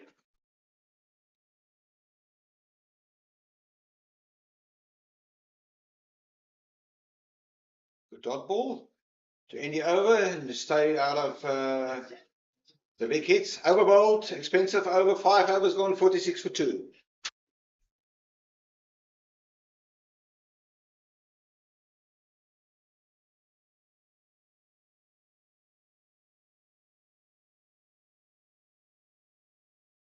So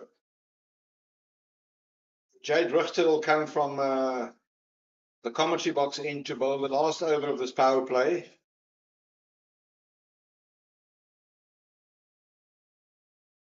That over from Mombeck might have forced their hand with Jade Richter coming back to bowl his third over of the innings. Just to close off this power play for them. Yeah, and in virtually no time, this partnership has grown to 36 between Snyman and Hicks.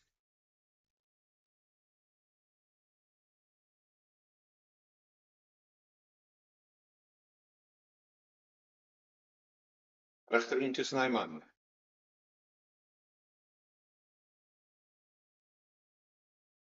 Firmly hit. Carl Jacobs comes into the picture. Is it long off? He does the fielding. Tidy start for the Badgers to the over.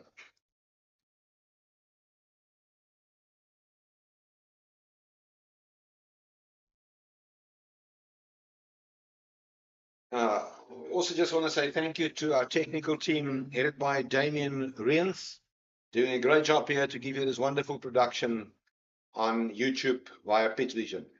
Richter in. Wide is outside off. Work for Liam Alder. Will Snyman feel that he missed out there? I think for Jay Drechtner, I think the plan is clear yet against Yuri Snyman to stay out of the heading arc. Hold it as wide as you possibly can, flat without wide line. But most importantly as well would be the length and which he bowls at. The fuller the better. Airborne. This one will not run away for 4. There's work for Carl Jacobs. He turns around. Tidy fielding. Couple added to the total. It was airborne for a while, but well executed. The fielders are obviously on the inner ring. The power play overs, or that specific case, long off.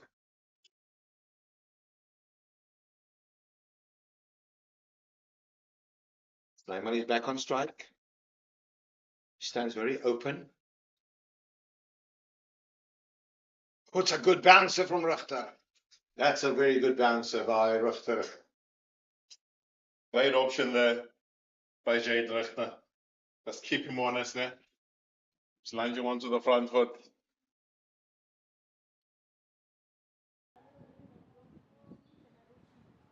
You're going to see a lot of bowlers using that option too often.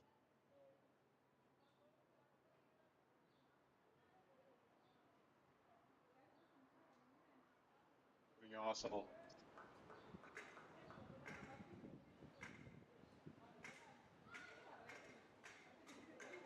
Airborne, just outside the reach of Jacobs, but width was offered, and he picked up a boundary.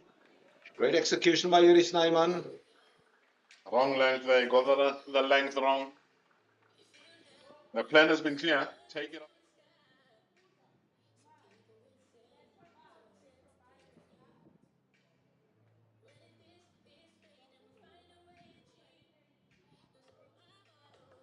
Just wide of middle for 4. And he will come around the wicket to end this over. Seems quite a relaxed dugout there of the Eastern Storm. It was very relaxed there. Through to the keeper. End of the over. He conceded 6 runs. Power play gone 51 for 2. Not much to pick between the two teams. The Badgers after the power play were 55 without loss. And the Eastern Storm 52 for 2. 51 for 2, pardon.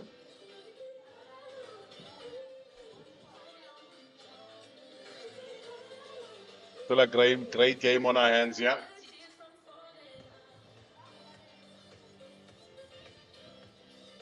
At the moment, both teams are evenly poised.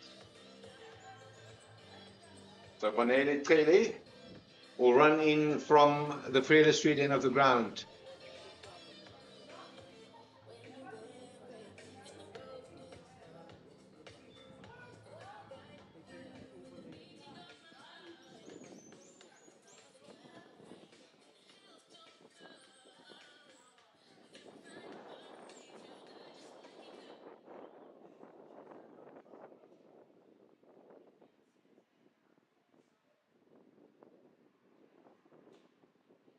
So at the end of the power play, the fielding restrictions has been lifted, and Taylor runs in to Hicks. Will be a single.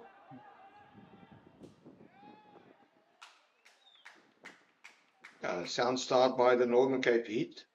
They're chasing 185 against the Eastern Cape and Yati. They're 35 for 1.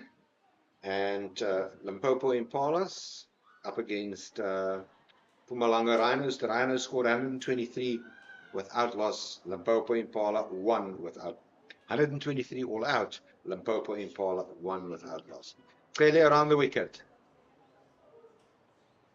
It's a good delivery to Snyman. Good delivery there. Just tuck him up slightly. I think that will be the first option before going to the change-ups. So there are variations, the seamers. Beautiful green grass here at the recreation ground. Clearly will be around the wicket to the left-hander Yuri Snyman.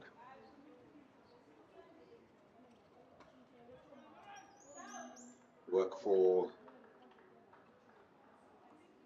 Yasin Valley at point, next to the officiating umpire. Keegan Williams from Western Province. 1 run added to the total. It'll be interesting to see how long they wait the Garden Route Badgers to introduce spin into the attack. Well, there's a hand to that. That will most probably stop a boundary. Oh, it's great fielding. And it's only be 1. And he hit the stumps. It's good fielding there in the deep by Momberg. He runs around, made lots of grounds, and a strong throw. It's good to see his spirits are still up after a very expensive opening over of his. It's good to see from the young man. You need to move on very quickly. Still a long game to be played here.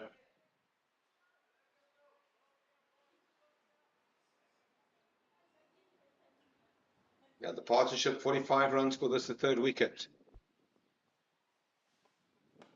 Well, that's a good cricket shot, but straight to a fielder. That fielder had extra cover. He's the opening batter, Carl Jacobs. Also got a sweeper out on the boundary fence underneath the scoreboard. The big man, Heath Richards.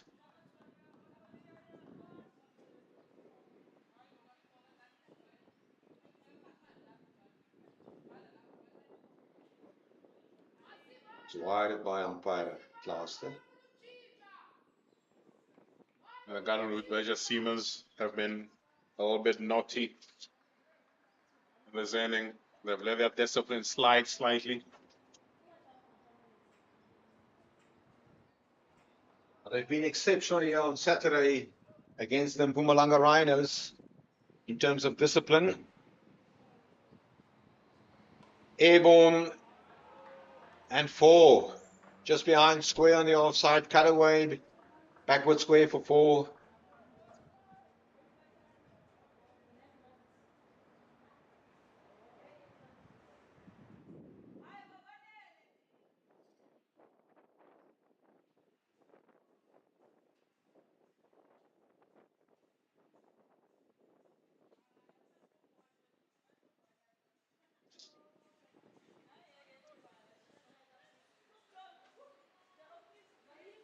But there's one interesting observation. If you look at the Duckworth-Lewis bar score at this point in time, and I know it will not be needed today, the Eastern Storm are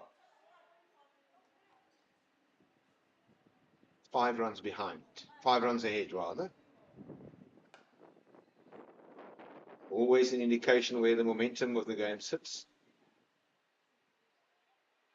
Yeah, good little metric to keep your eyes on as a team. Yeah, I will repeat myself.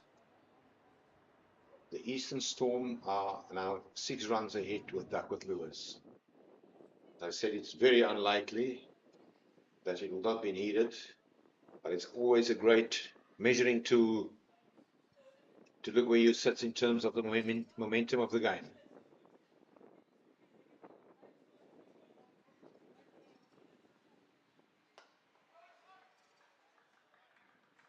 This will be a very important part of the game with spin and operation. The Badgers has got Peko Monetsane as a spinning option, and obviously also Carl Jacobs. Hicks on strike. Airborne into the gap. Work for Jade Richter.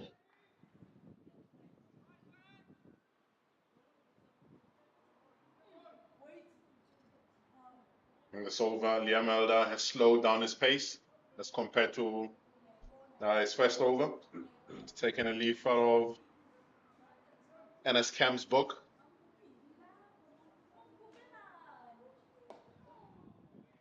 It's a quicker delivery than as I say that, the ball's in quicker.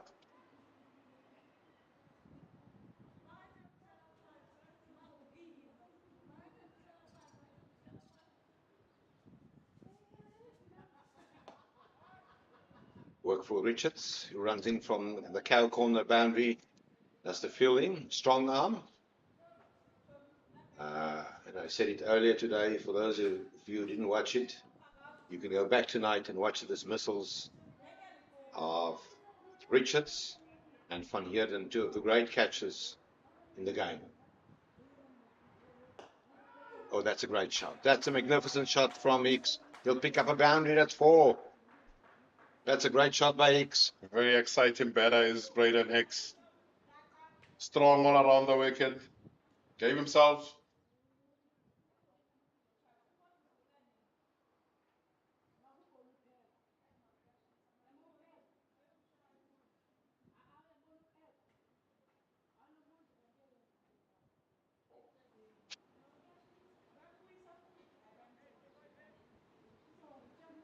Eastern Storm 67 for 2 after 8 overs.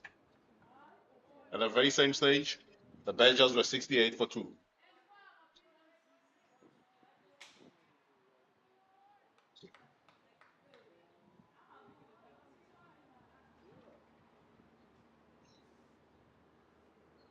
Banele Trele runs in to Snyman, who's on strike.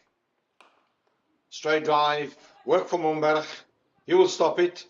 And a great pickup, but he will not prevent a couple.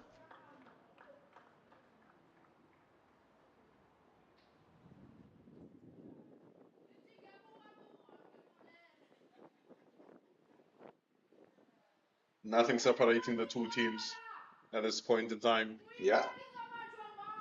Absolutely nothing. It's going to be a pulsating 12 overs that's remaining in this contest. Cut into the gap. Work for Richards. Who's patrolling the fence, picks up. And it will be a single. The last home game for the Badgers. They win 3 out of their 4 matches. Started off with a victory against Limpopo Impala and Polokwane. Defeat at home against the Eastern Cape and Yati, a victory in Kimberley, and a victory back in Oudtshoorn the past Saturday against the Rhinos. Ooh, that's a good ball from Kelly.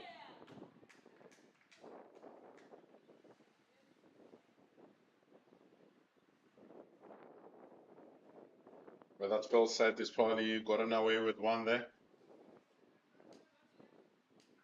With 45 in on the leg side.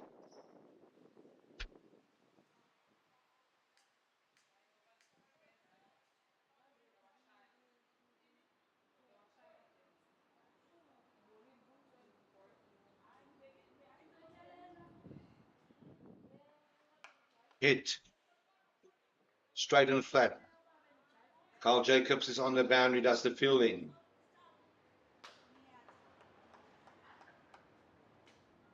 Braden Hicks hits the ball hard for a small man. Small in stature, but when he hits it, it stays hit. The Badgers will need to pull something smart out of their hats. I like the composure of Snyman and Hicks. It seems that they've got everything under control here. Yeah, 62-run partnership so far. They don't look flustered at all. They look to be in control. Touch is what you need when you're chasing such a big target. 177.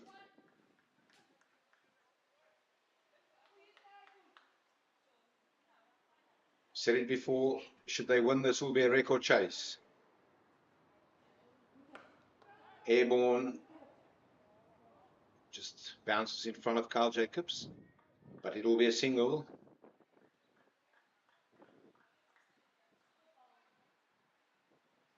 So this is a throw of the dice here from the commentary box end with, is it Liam Alder?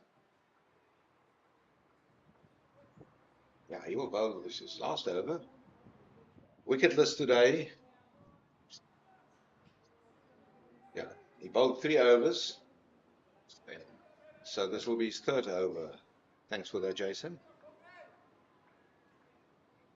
Desperation to break this partnership is the introduction of spin from one of the main strike bowlers of the men in green, Liam Alder, in to Hicks.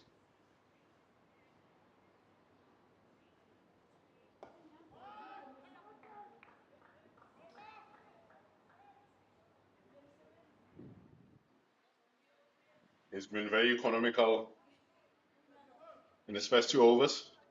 He only went for 12 runs in 2.1. So I might just look to just knock it around against them and wait for the 5th and 6th bowlers. And there is an edge. Will it run away? Yes, it will. No, it's a great stop. But he will not prevent the boundary for there. Well, we've seen this both sides. Edges that went for 4s.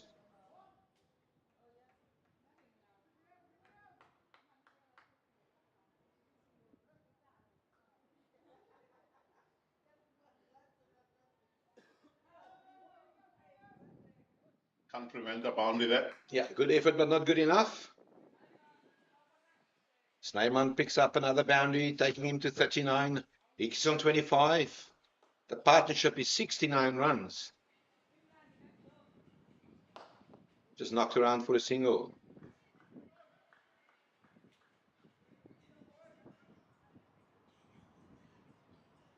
This partnership can head the Badgers badly here.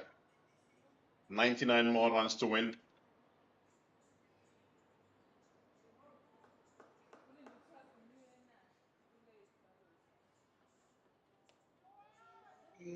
That one will be 1 bounce for. Great execution. Great shot there by Hicks. Getting down on his knee. Yeah. Accessing.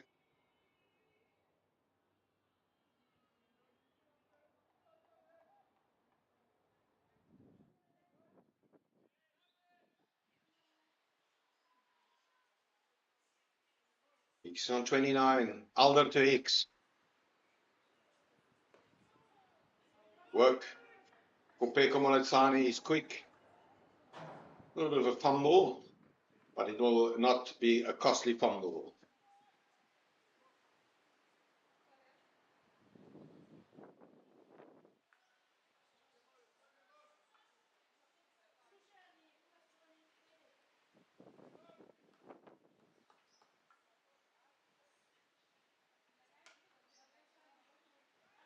Work for Richards. A magnificent stop from Richards. That prevented a certain boundary. The fielding has been great from both sides throughout the whole game. Competitive scores after 10 overs. Ladies and gentlemen, the Eastern Storm are 2 runs ahead at the same stage.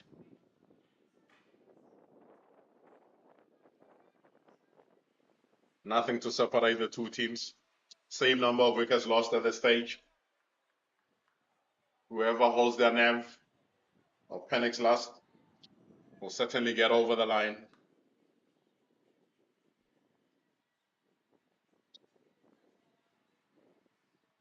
As you see, Mondlingwa sent into the attack for the first time in the game.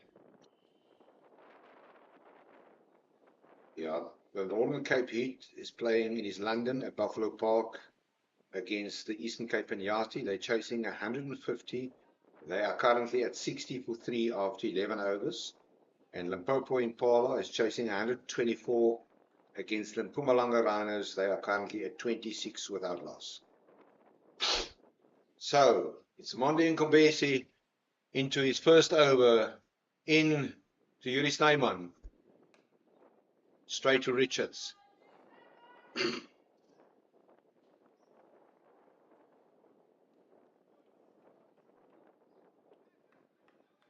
all building up to the next 30 minutes.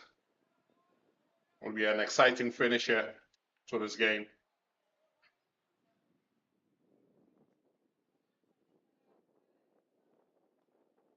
Just wide of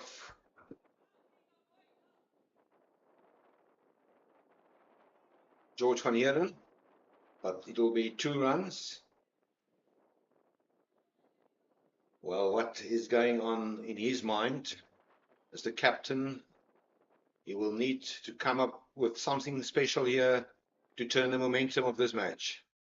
But well done to the visitors from Benoni. They stuck to their game plan. They kept their calm.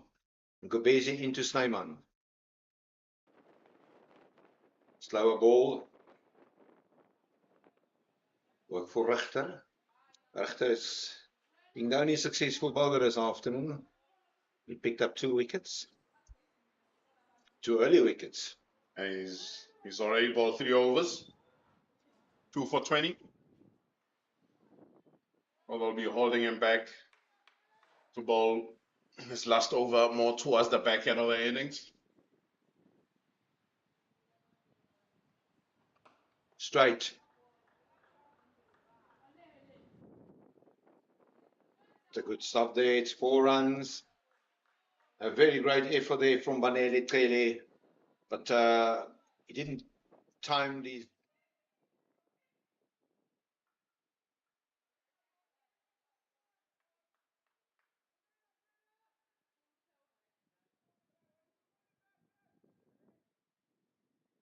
Slide.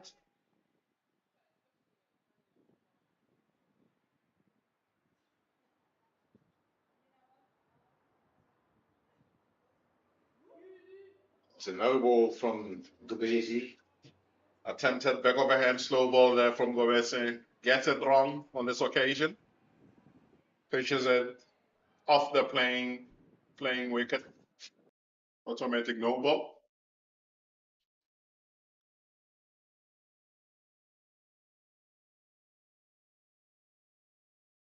Another free hit here to Yuri Snyman.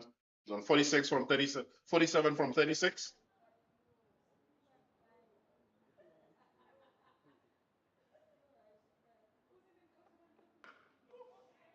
Okay, Yuri Snyman. Oh, that is a big hit over the side screen. That's a big hit. And that brought up the 50 for Snyman. Snyman moves to 53 of 38 with that 6. And for the first time in the game, the run rate achieved is greater than the rate required. Storm has certainly taken control of this game with 79 more runs to win and 8 wickets in hand.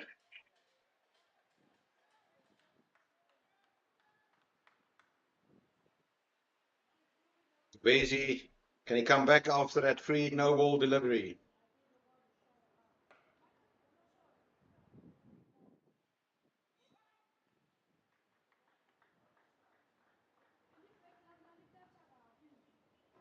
An expensive over by Monley and Ngobezi.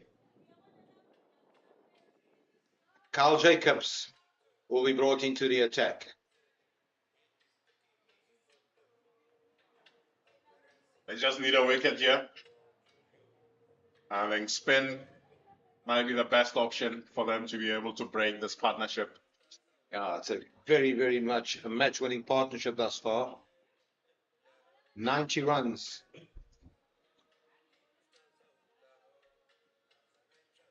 Both batters have looked in control thus far in their innings. They have not looked panicked at all. Yeah, what a comeback after they've been 9 for 2. The Badgers would have expected that the Eastern Storm do have a big partnership in them.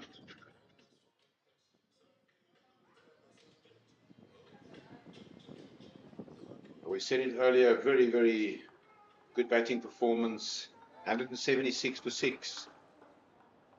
But Yuri Snyman and Brendan Hicks had other ideas today. Carl Jacobs in to Snyman. It's airborne. There's protection out there, but it will go all the way for 6. Great hit. What a way to start the over. And the Eastern Storm are slowly but surely taking control of proceedings here. Jay Richter thought he was in with a chance there, long on. Bit of a mishit from Yuri Snyman, but such is the power that he possesses that he gets that over the boundary. 6 to start off the over. Pressure on Jacobs. Also brought up the 100 from 75 balls for the Eastern Storm. Short. This time, Richards is there. He takes the catch. One too many. Snyman has thrown away his wicket. Caught on the deep by Heath Richards. It was a short pitch delivery. He hits that one right in the throat of Richards. Eastern Storm lost their third wicket. What a partnership this has been. Great partnership comes to an end there.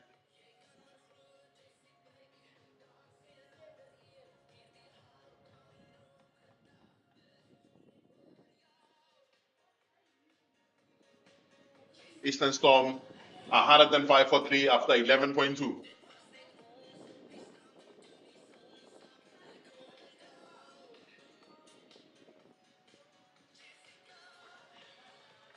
The captain, Grant Thompson, joins Braden Hicks out in the middle.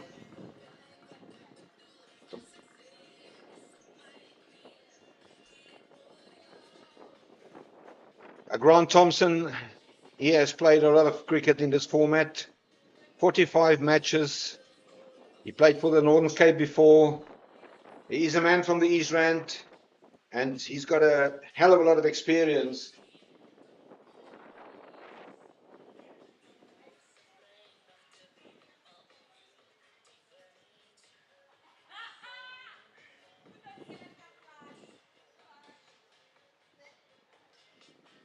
Kyle Jacobs, after being hit for a 6 with his first ball, picked up a wicket with his second ball. We'll now see him change to bowling leg breaks. Right to the left-handed Yuri Snyman will bowl off breaks. Now he'll go to leg breaks to a right-handed Grant Thompson.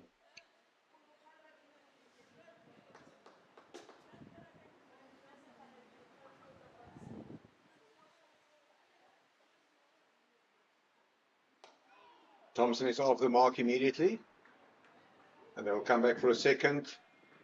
George van Heerden does the fielding. Great running. Very good running between the wickets.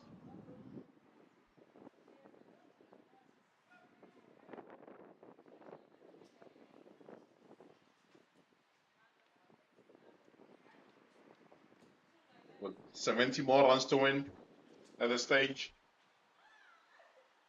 I mean, one will be inclined to back the batting team, but wickets will pack them back. That's exactly what the Garden Route Badgers will be hoping for. Yeah, I'm very impressed with the young Braden Hicks. As you said, small of stature. He's on 30 from 19 deliveries. Hit out to Elder, does the fielding. Braden Hicks has played a great supporting role to Yuri Snyman. Yeah, this is a mouth-watering contest here at a recreation ground in Oudtshoorn. Jacobs in. Well, there's an opportunity there. No, they'll be back home. Good running between the wickets. Thompson, Jason, in spite of his age, is a very good runner between the wickets. Looks like he keeps fit cricketer. Good all-round cricketer. He'll run well between the wickets, and when the opportunity presents itself, he'll be able to take the boundaries on offer.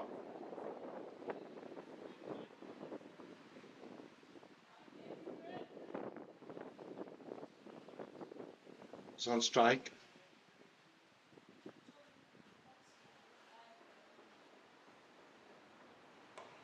Width offered, but the fielding has been done. So breakthrough for Jacobs. He still conceded 9 runs from the over. 12 overs gone, 108 for 3.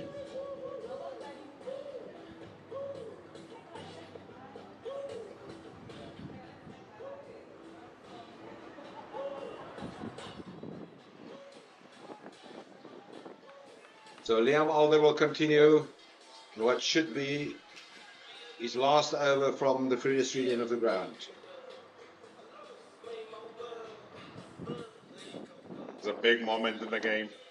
We'll be hoping for Liam Elder to strike here, especially against Grant Thompson.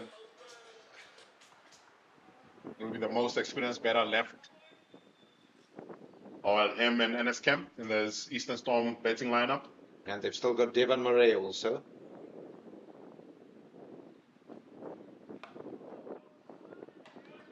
Dot ball by Alder. Try to squeeze things. Squeeze the runs.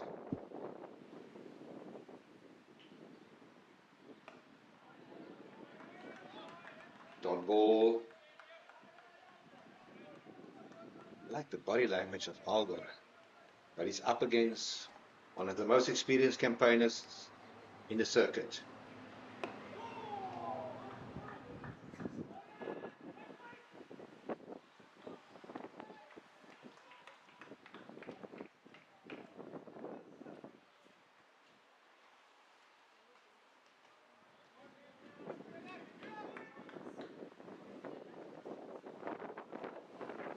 Alder in to Hicks.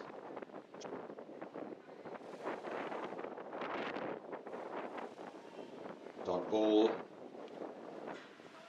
2 balls left in this Alder over. He's bowled a very good over. Now, there will be a big responsibility on the shoulders of the remaining bowlers this afternoon. The likes of Kele Momberg, Richter and Kunkubezi.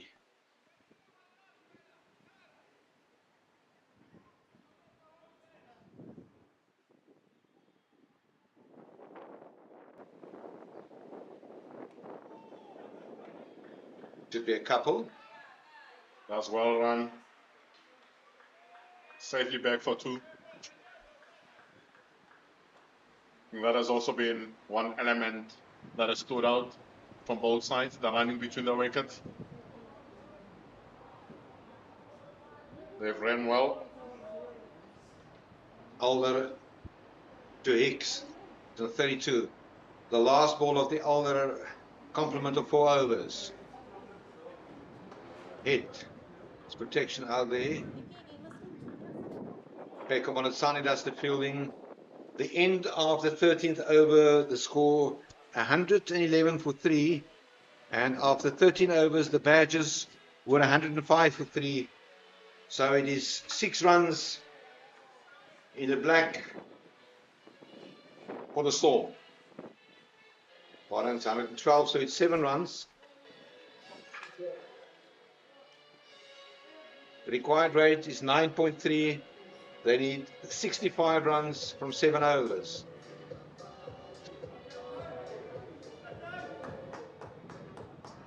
X is on strike. This is going to be exciting.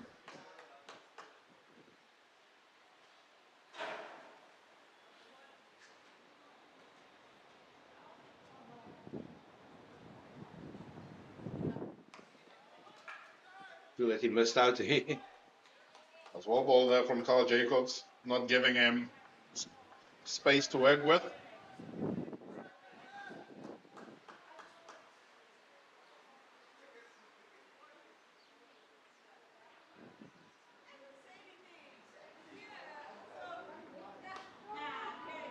Hands. Great stop by Momberg. He did well. And stop a certain boundary there. Keeps it down to 2. That's great work there. Out on the deep square leg boundary.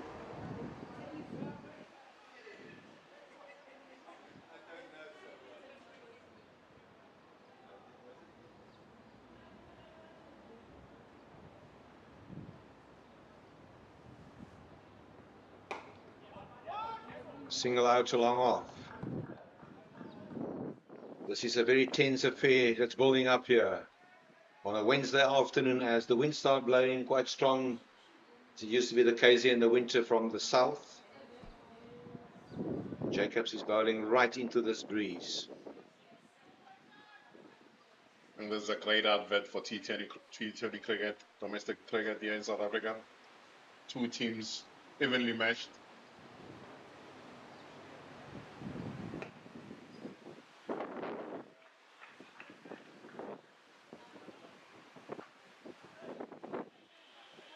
Will take control of this game to get his team over the line.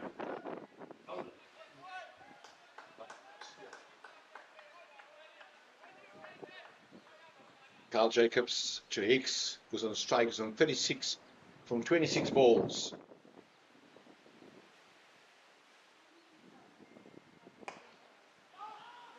Work for Richards, who will pick up.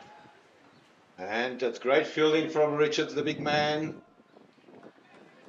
Great throw also to the keeper, Nathan Engelbrecht. 1 run added to the total.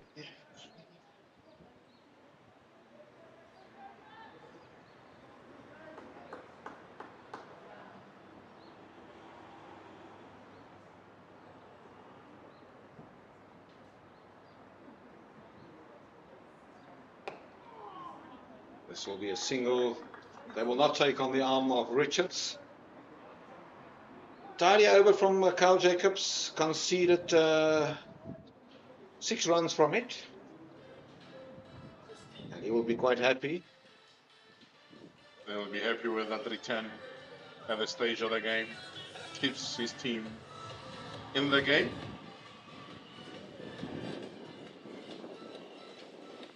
Yeah, it was from overs number 15 onwards where the Badgers excelled to enable them to score 176. And the throw of the dice will be to Jade Richter, who will bowl what should be his last over. He picked up 2 for 20 and 3. It was right from that end where he picked up his 2 wickets.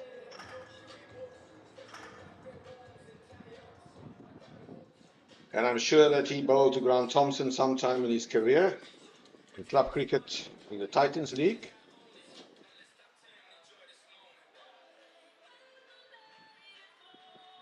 Different pressures playing T20 cricket at this level.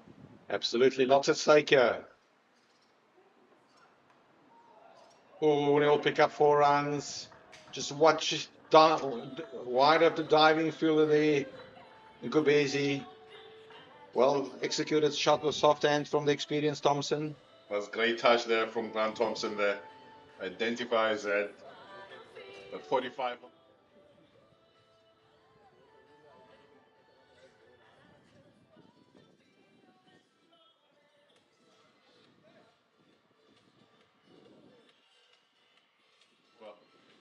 They immediately chase the field, 3rd man out. And long off comes into the ring. Richter to Thompson. Well, there's a shout there. Umpire Karen Class is unmoved. Some words exchanged there between Thompson. The keeper wasn't convinced as well. Shouts came from Point and 45 on the leg side, and from the bowler.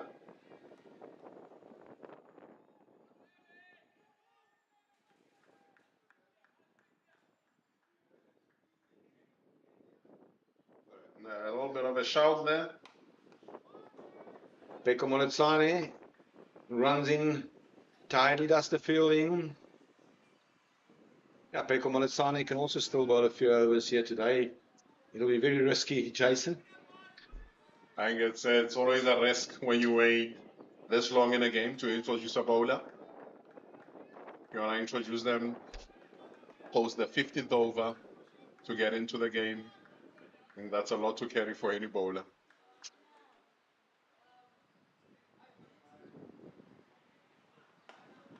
What a catch! Oh, he puts it down. Great effort. Great effort from Banelli. Clearly, my apologies for that. I for 1 minute thought that he held on to that one.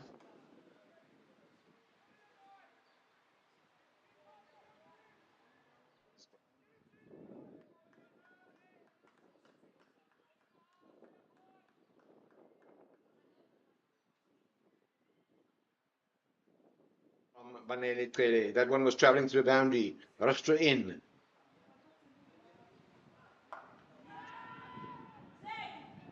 Another great effort from Richards. That one, in fact, did drop short. It's a great stop there on the boundary there by big man Heath Richards. Yeah, great skill executed there to get his body behind the line of the ball.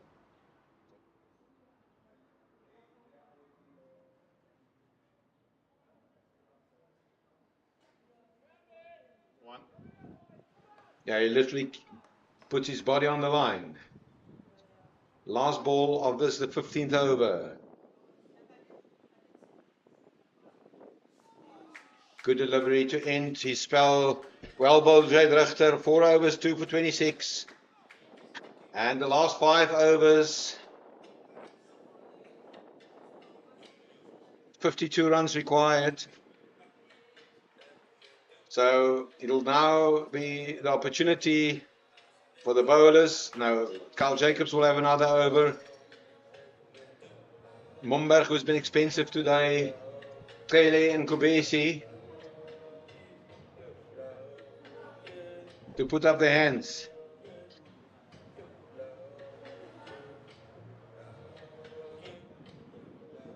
One of these bowlers will be targeted, or at least a 15-run over from these two batters. They can't leave too much for themselves to do in the last over. They have to do some of the damage before the 20th over. Thanks for that, Carl Jacobs into Hicks. A very impressive performance from the young man. He's sitting at a strike rate of 200 in his career. He will be disappointed. There's a run-out opportunity there. Oof. I don't think the throw was that good. Well. If he left that.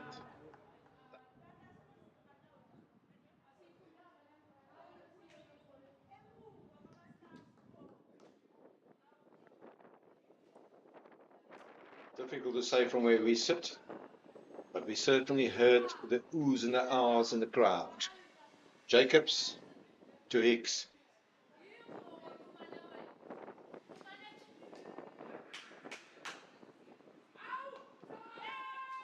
Chance. No. 6 runs. The momentum is back in the favour of the Eastern Storm. It's a great shot by Hicks. No, that was Thompson. My apologies.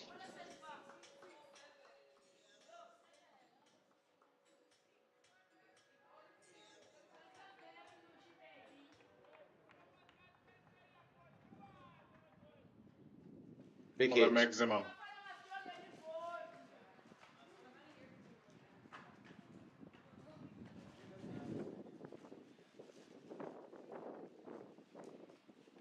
He bowls him! Just as the previous one, where 6 was hit. That's a great breakthrough, and Thompson will be furious with himself. He's an experienced player. You will not expect that type of shot to be played by the likes of Grant Thompson. That is a big wicket here for the current Root Badgers.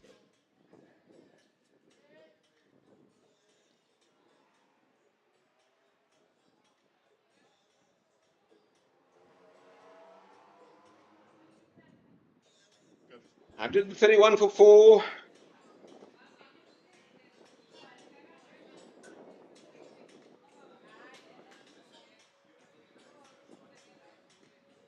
Thompson will be furious with himself. He just hit a magnificent boundary 6, and he departs.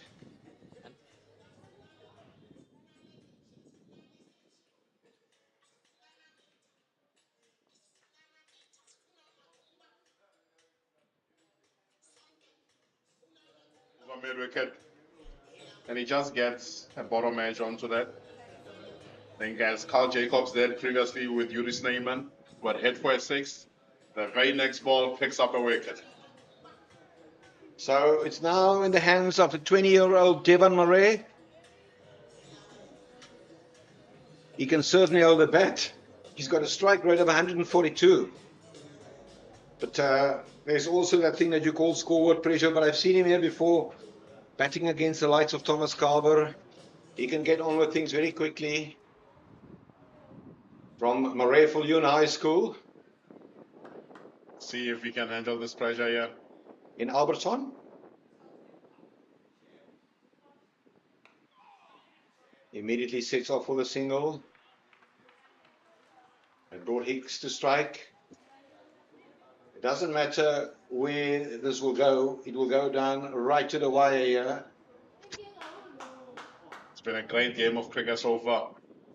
Great facility, great pitch conditions, quick outfield, firm, plenty of reward for shots.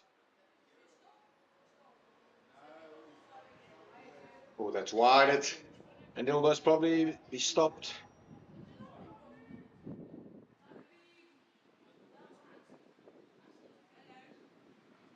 Al Jacobs apologize. People would have felt they should have done better there on that occasion.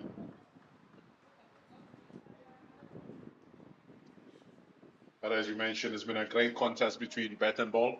3 wides there.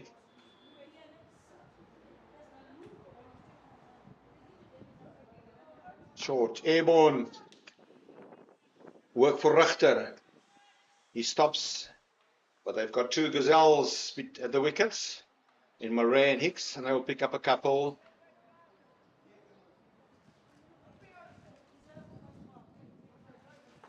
Well, there was that wicket, but it's also an expensive over from Jacobs.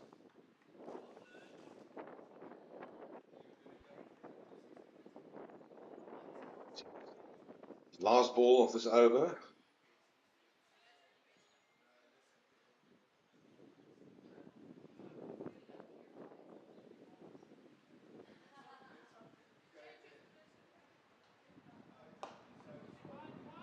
Work for Georgie van Heerden. They will definitely come back for a second. End of the over.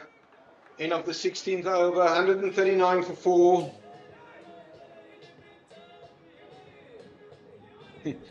Yeah, and the Eastern Storm are currently 11 runs ahead on comparative scores. The Badgers were 128 for 4 after 16. The Storm 139. It's anyone's game to win this year. Garden Badgers will be looking for a couple of wickets here. Push that run rate up. And Monley Ngobezi, who conceded 14 runs in his first and only over, will be trusted to bowl over number 17. Huge pressure on the young Monley Ngobezi, a product of Maritzburg College in Pietermaritzburg. Work for Peko Moletsane.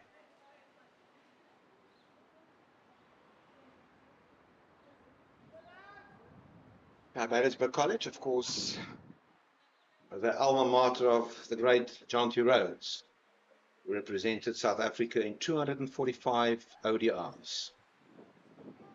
Great fielder, great ambassador of the game. But on strike is Braden Hicks. He's on 43 from 32 deliveries. And that one will sailing over the boundary for 6. Momentum for the Eastern Storm.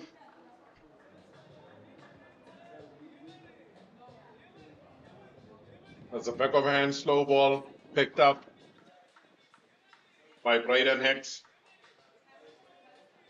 And he hits that over the square leg boundary for 6. And he moves on to 49 from 33. Yeah, unlike on Saturday, the bowling disciplines of the Badgers bowling unit, not on the same standard, but hasn't Ngobezi got other plans here? He runs into Hicks.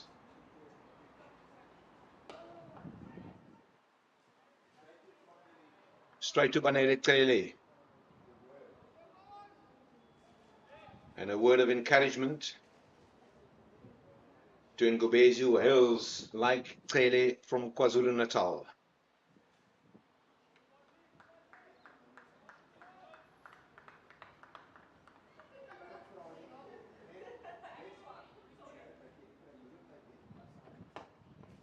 Not properly connected.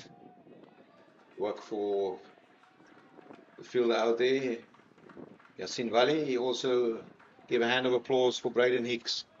I think there's a much better line and length from Monji Ngobezi on this occasion. As you see, Braden Hicks moves to 50 from 35.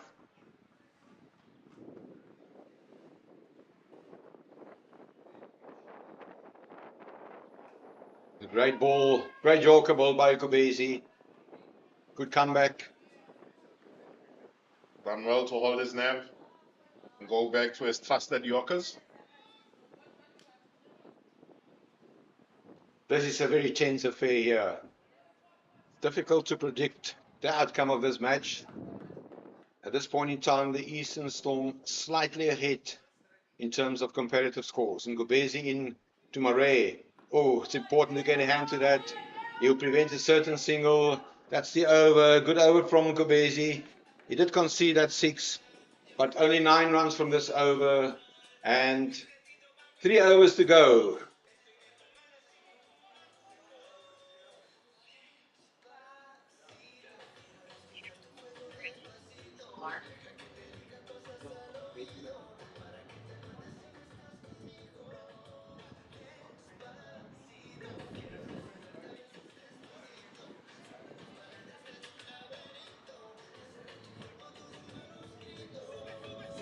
"29 runs from the last 3 overs.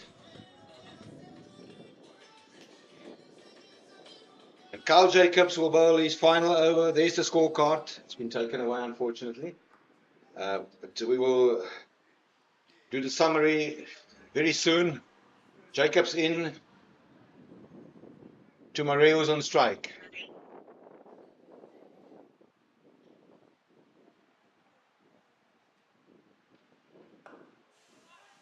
They will come back for a second. There's no run-out opportunity there. But good running. I said earlier, got 2 of the best runners in the competition currently at the wickets, Hicks and the young Devon Murray. And Murray will pick up a couple there, taking his score to 5. Very quick between the wickets, these two. They'll need to do that when they're not getting boundaries. 27 from 17. That's the equation.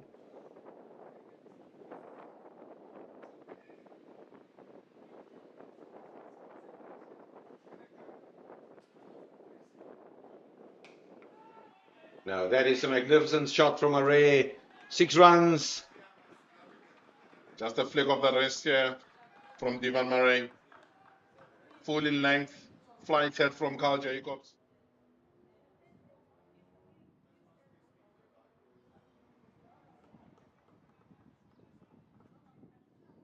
Very wicket bounded for 6.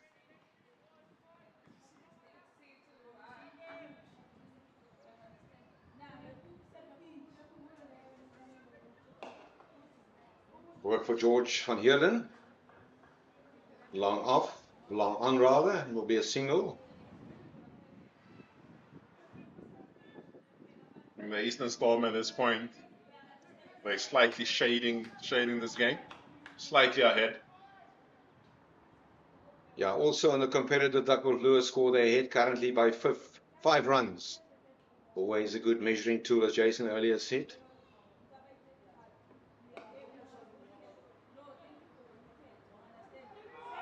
And there's an opportunity for a run out. The throw is unfortunately not good. Is that only 1 run added? 2. Some confusion out in the middle there between the 2 batters. Devon Murray sets off for the second one, and Hicks wasn't totally interested in it, but nonetheless makes it home safely. 18 from 12 needed.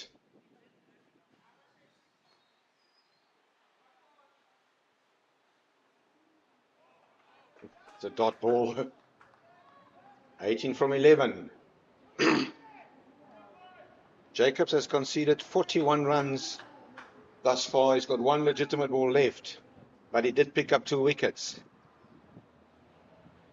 2 very important wickets that he picked up. He's on strike.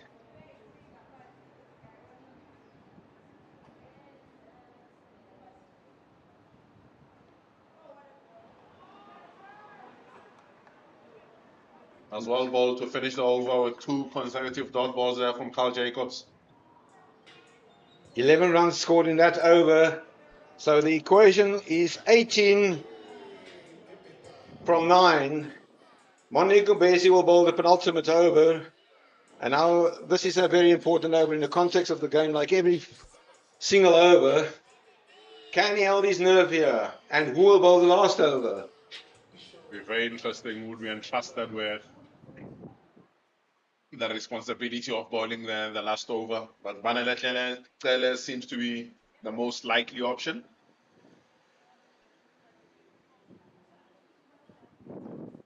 Ngobese in. Oh, that's a very good Yorker.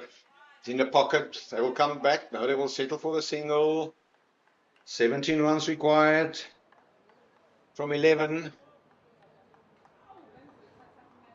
Hicks, a young man that came to Oudtshoorn for the first time playing professional cricket here, and he certainly has stamped his authority. He's taken control of this chase. He'll be looking for a boundary here early this over. Well ball from Ngobese. They'll pick up 2. Quick running between the wickets puts the fielders under pressure there. Devon Murray was always coming back for the second there. Pressure fielding by Momberg on a deep.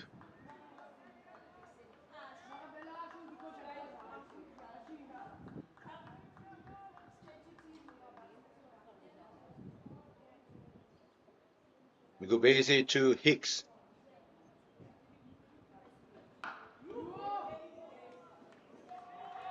And he has taken care of proceedings with a boundary. It's now run a ball. 9 from 9. What a run chase we saw today by the Eastern Storm. What a shot.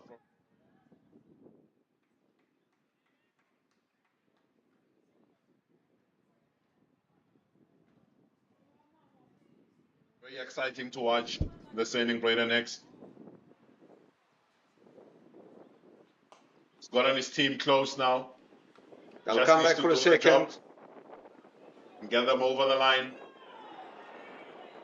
It's very tight. Then he makes it home, puts the dive in, gets home. It was a great throw. Score moves to 170 for 4 after 18.4. 7 more.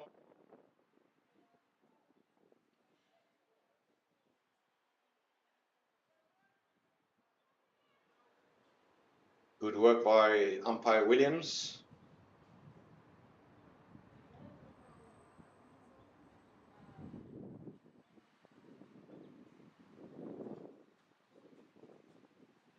Ngobese in. They'll pick up only 1. They will settle for the single. Just 1 shot away from the win here, Eastern Storm. 6 runs to win. 7 balls remaining. Hicks is on strike.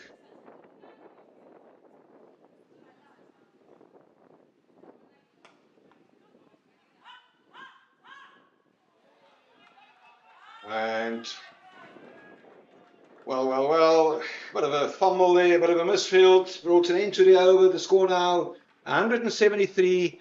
They need 4 more runs, Jason, in the last over. 4 more runs in the last over with 6 wickets in hand. You firmly back in the batting team.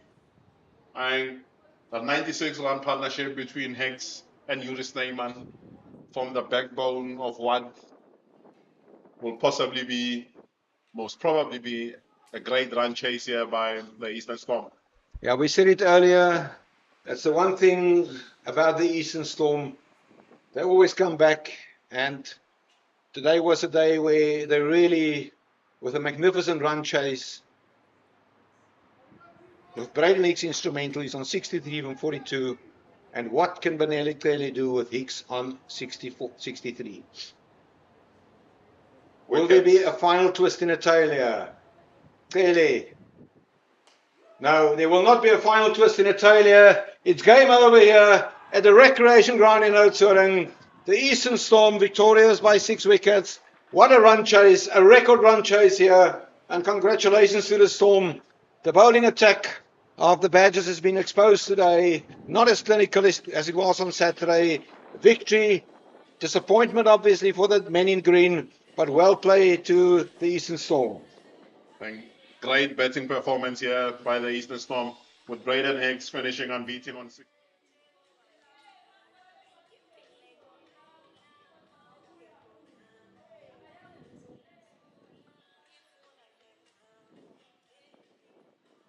6-run partnership between the two of them. Storm rebounded from 9 for 2 to get themselves over the line. Great batting performance from them to hold their nerve and get over the line. Well done to them. Yeah, it's going to be a tough ask for the Badgers.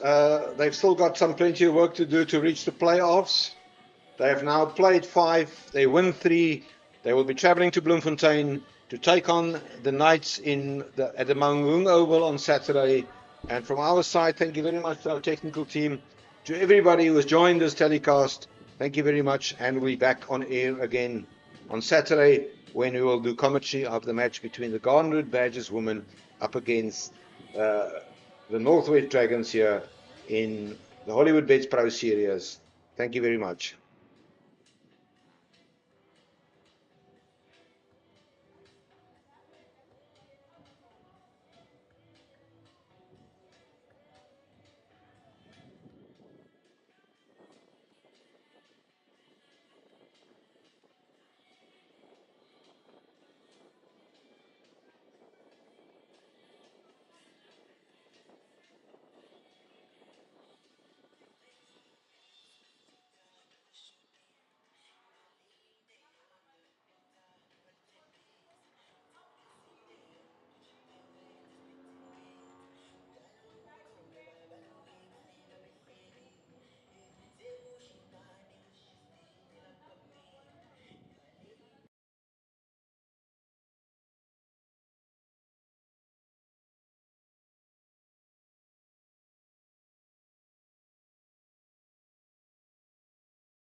The wait is over and the teams are ready.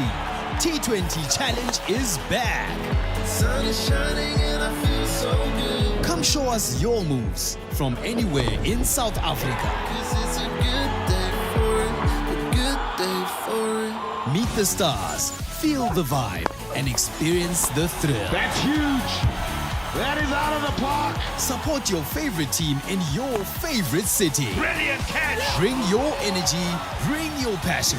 Hashtag bring on your moves. I play for the Hollywood Best Dolphins. From the DP World Lions, Dolphin Warriors. Oudtshoorn, All Sports Betting, Western Province, The Mutiram Tuskers. Northwest Dragons, the Momentum Multiply Titans. Get your tickets for the T20 Challenge now and be there for the action. Hashtag bring on your moves. Woza nawe.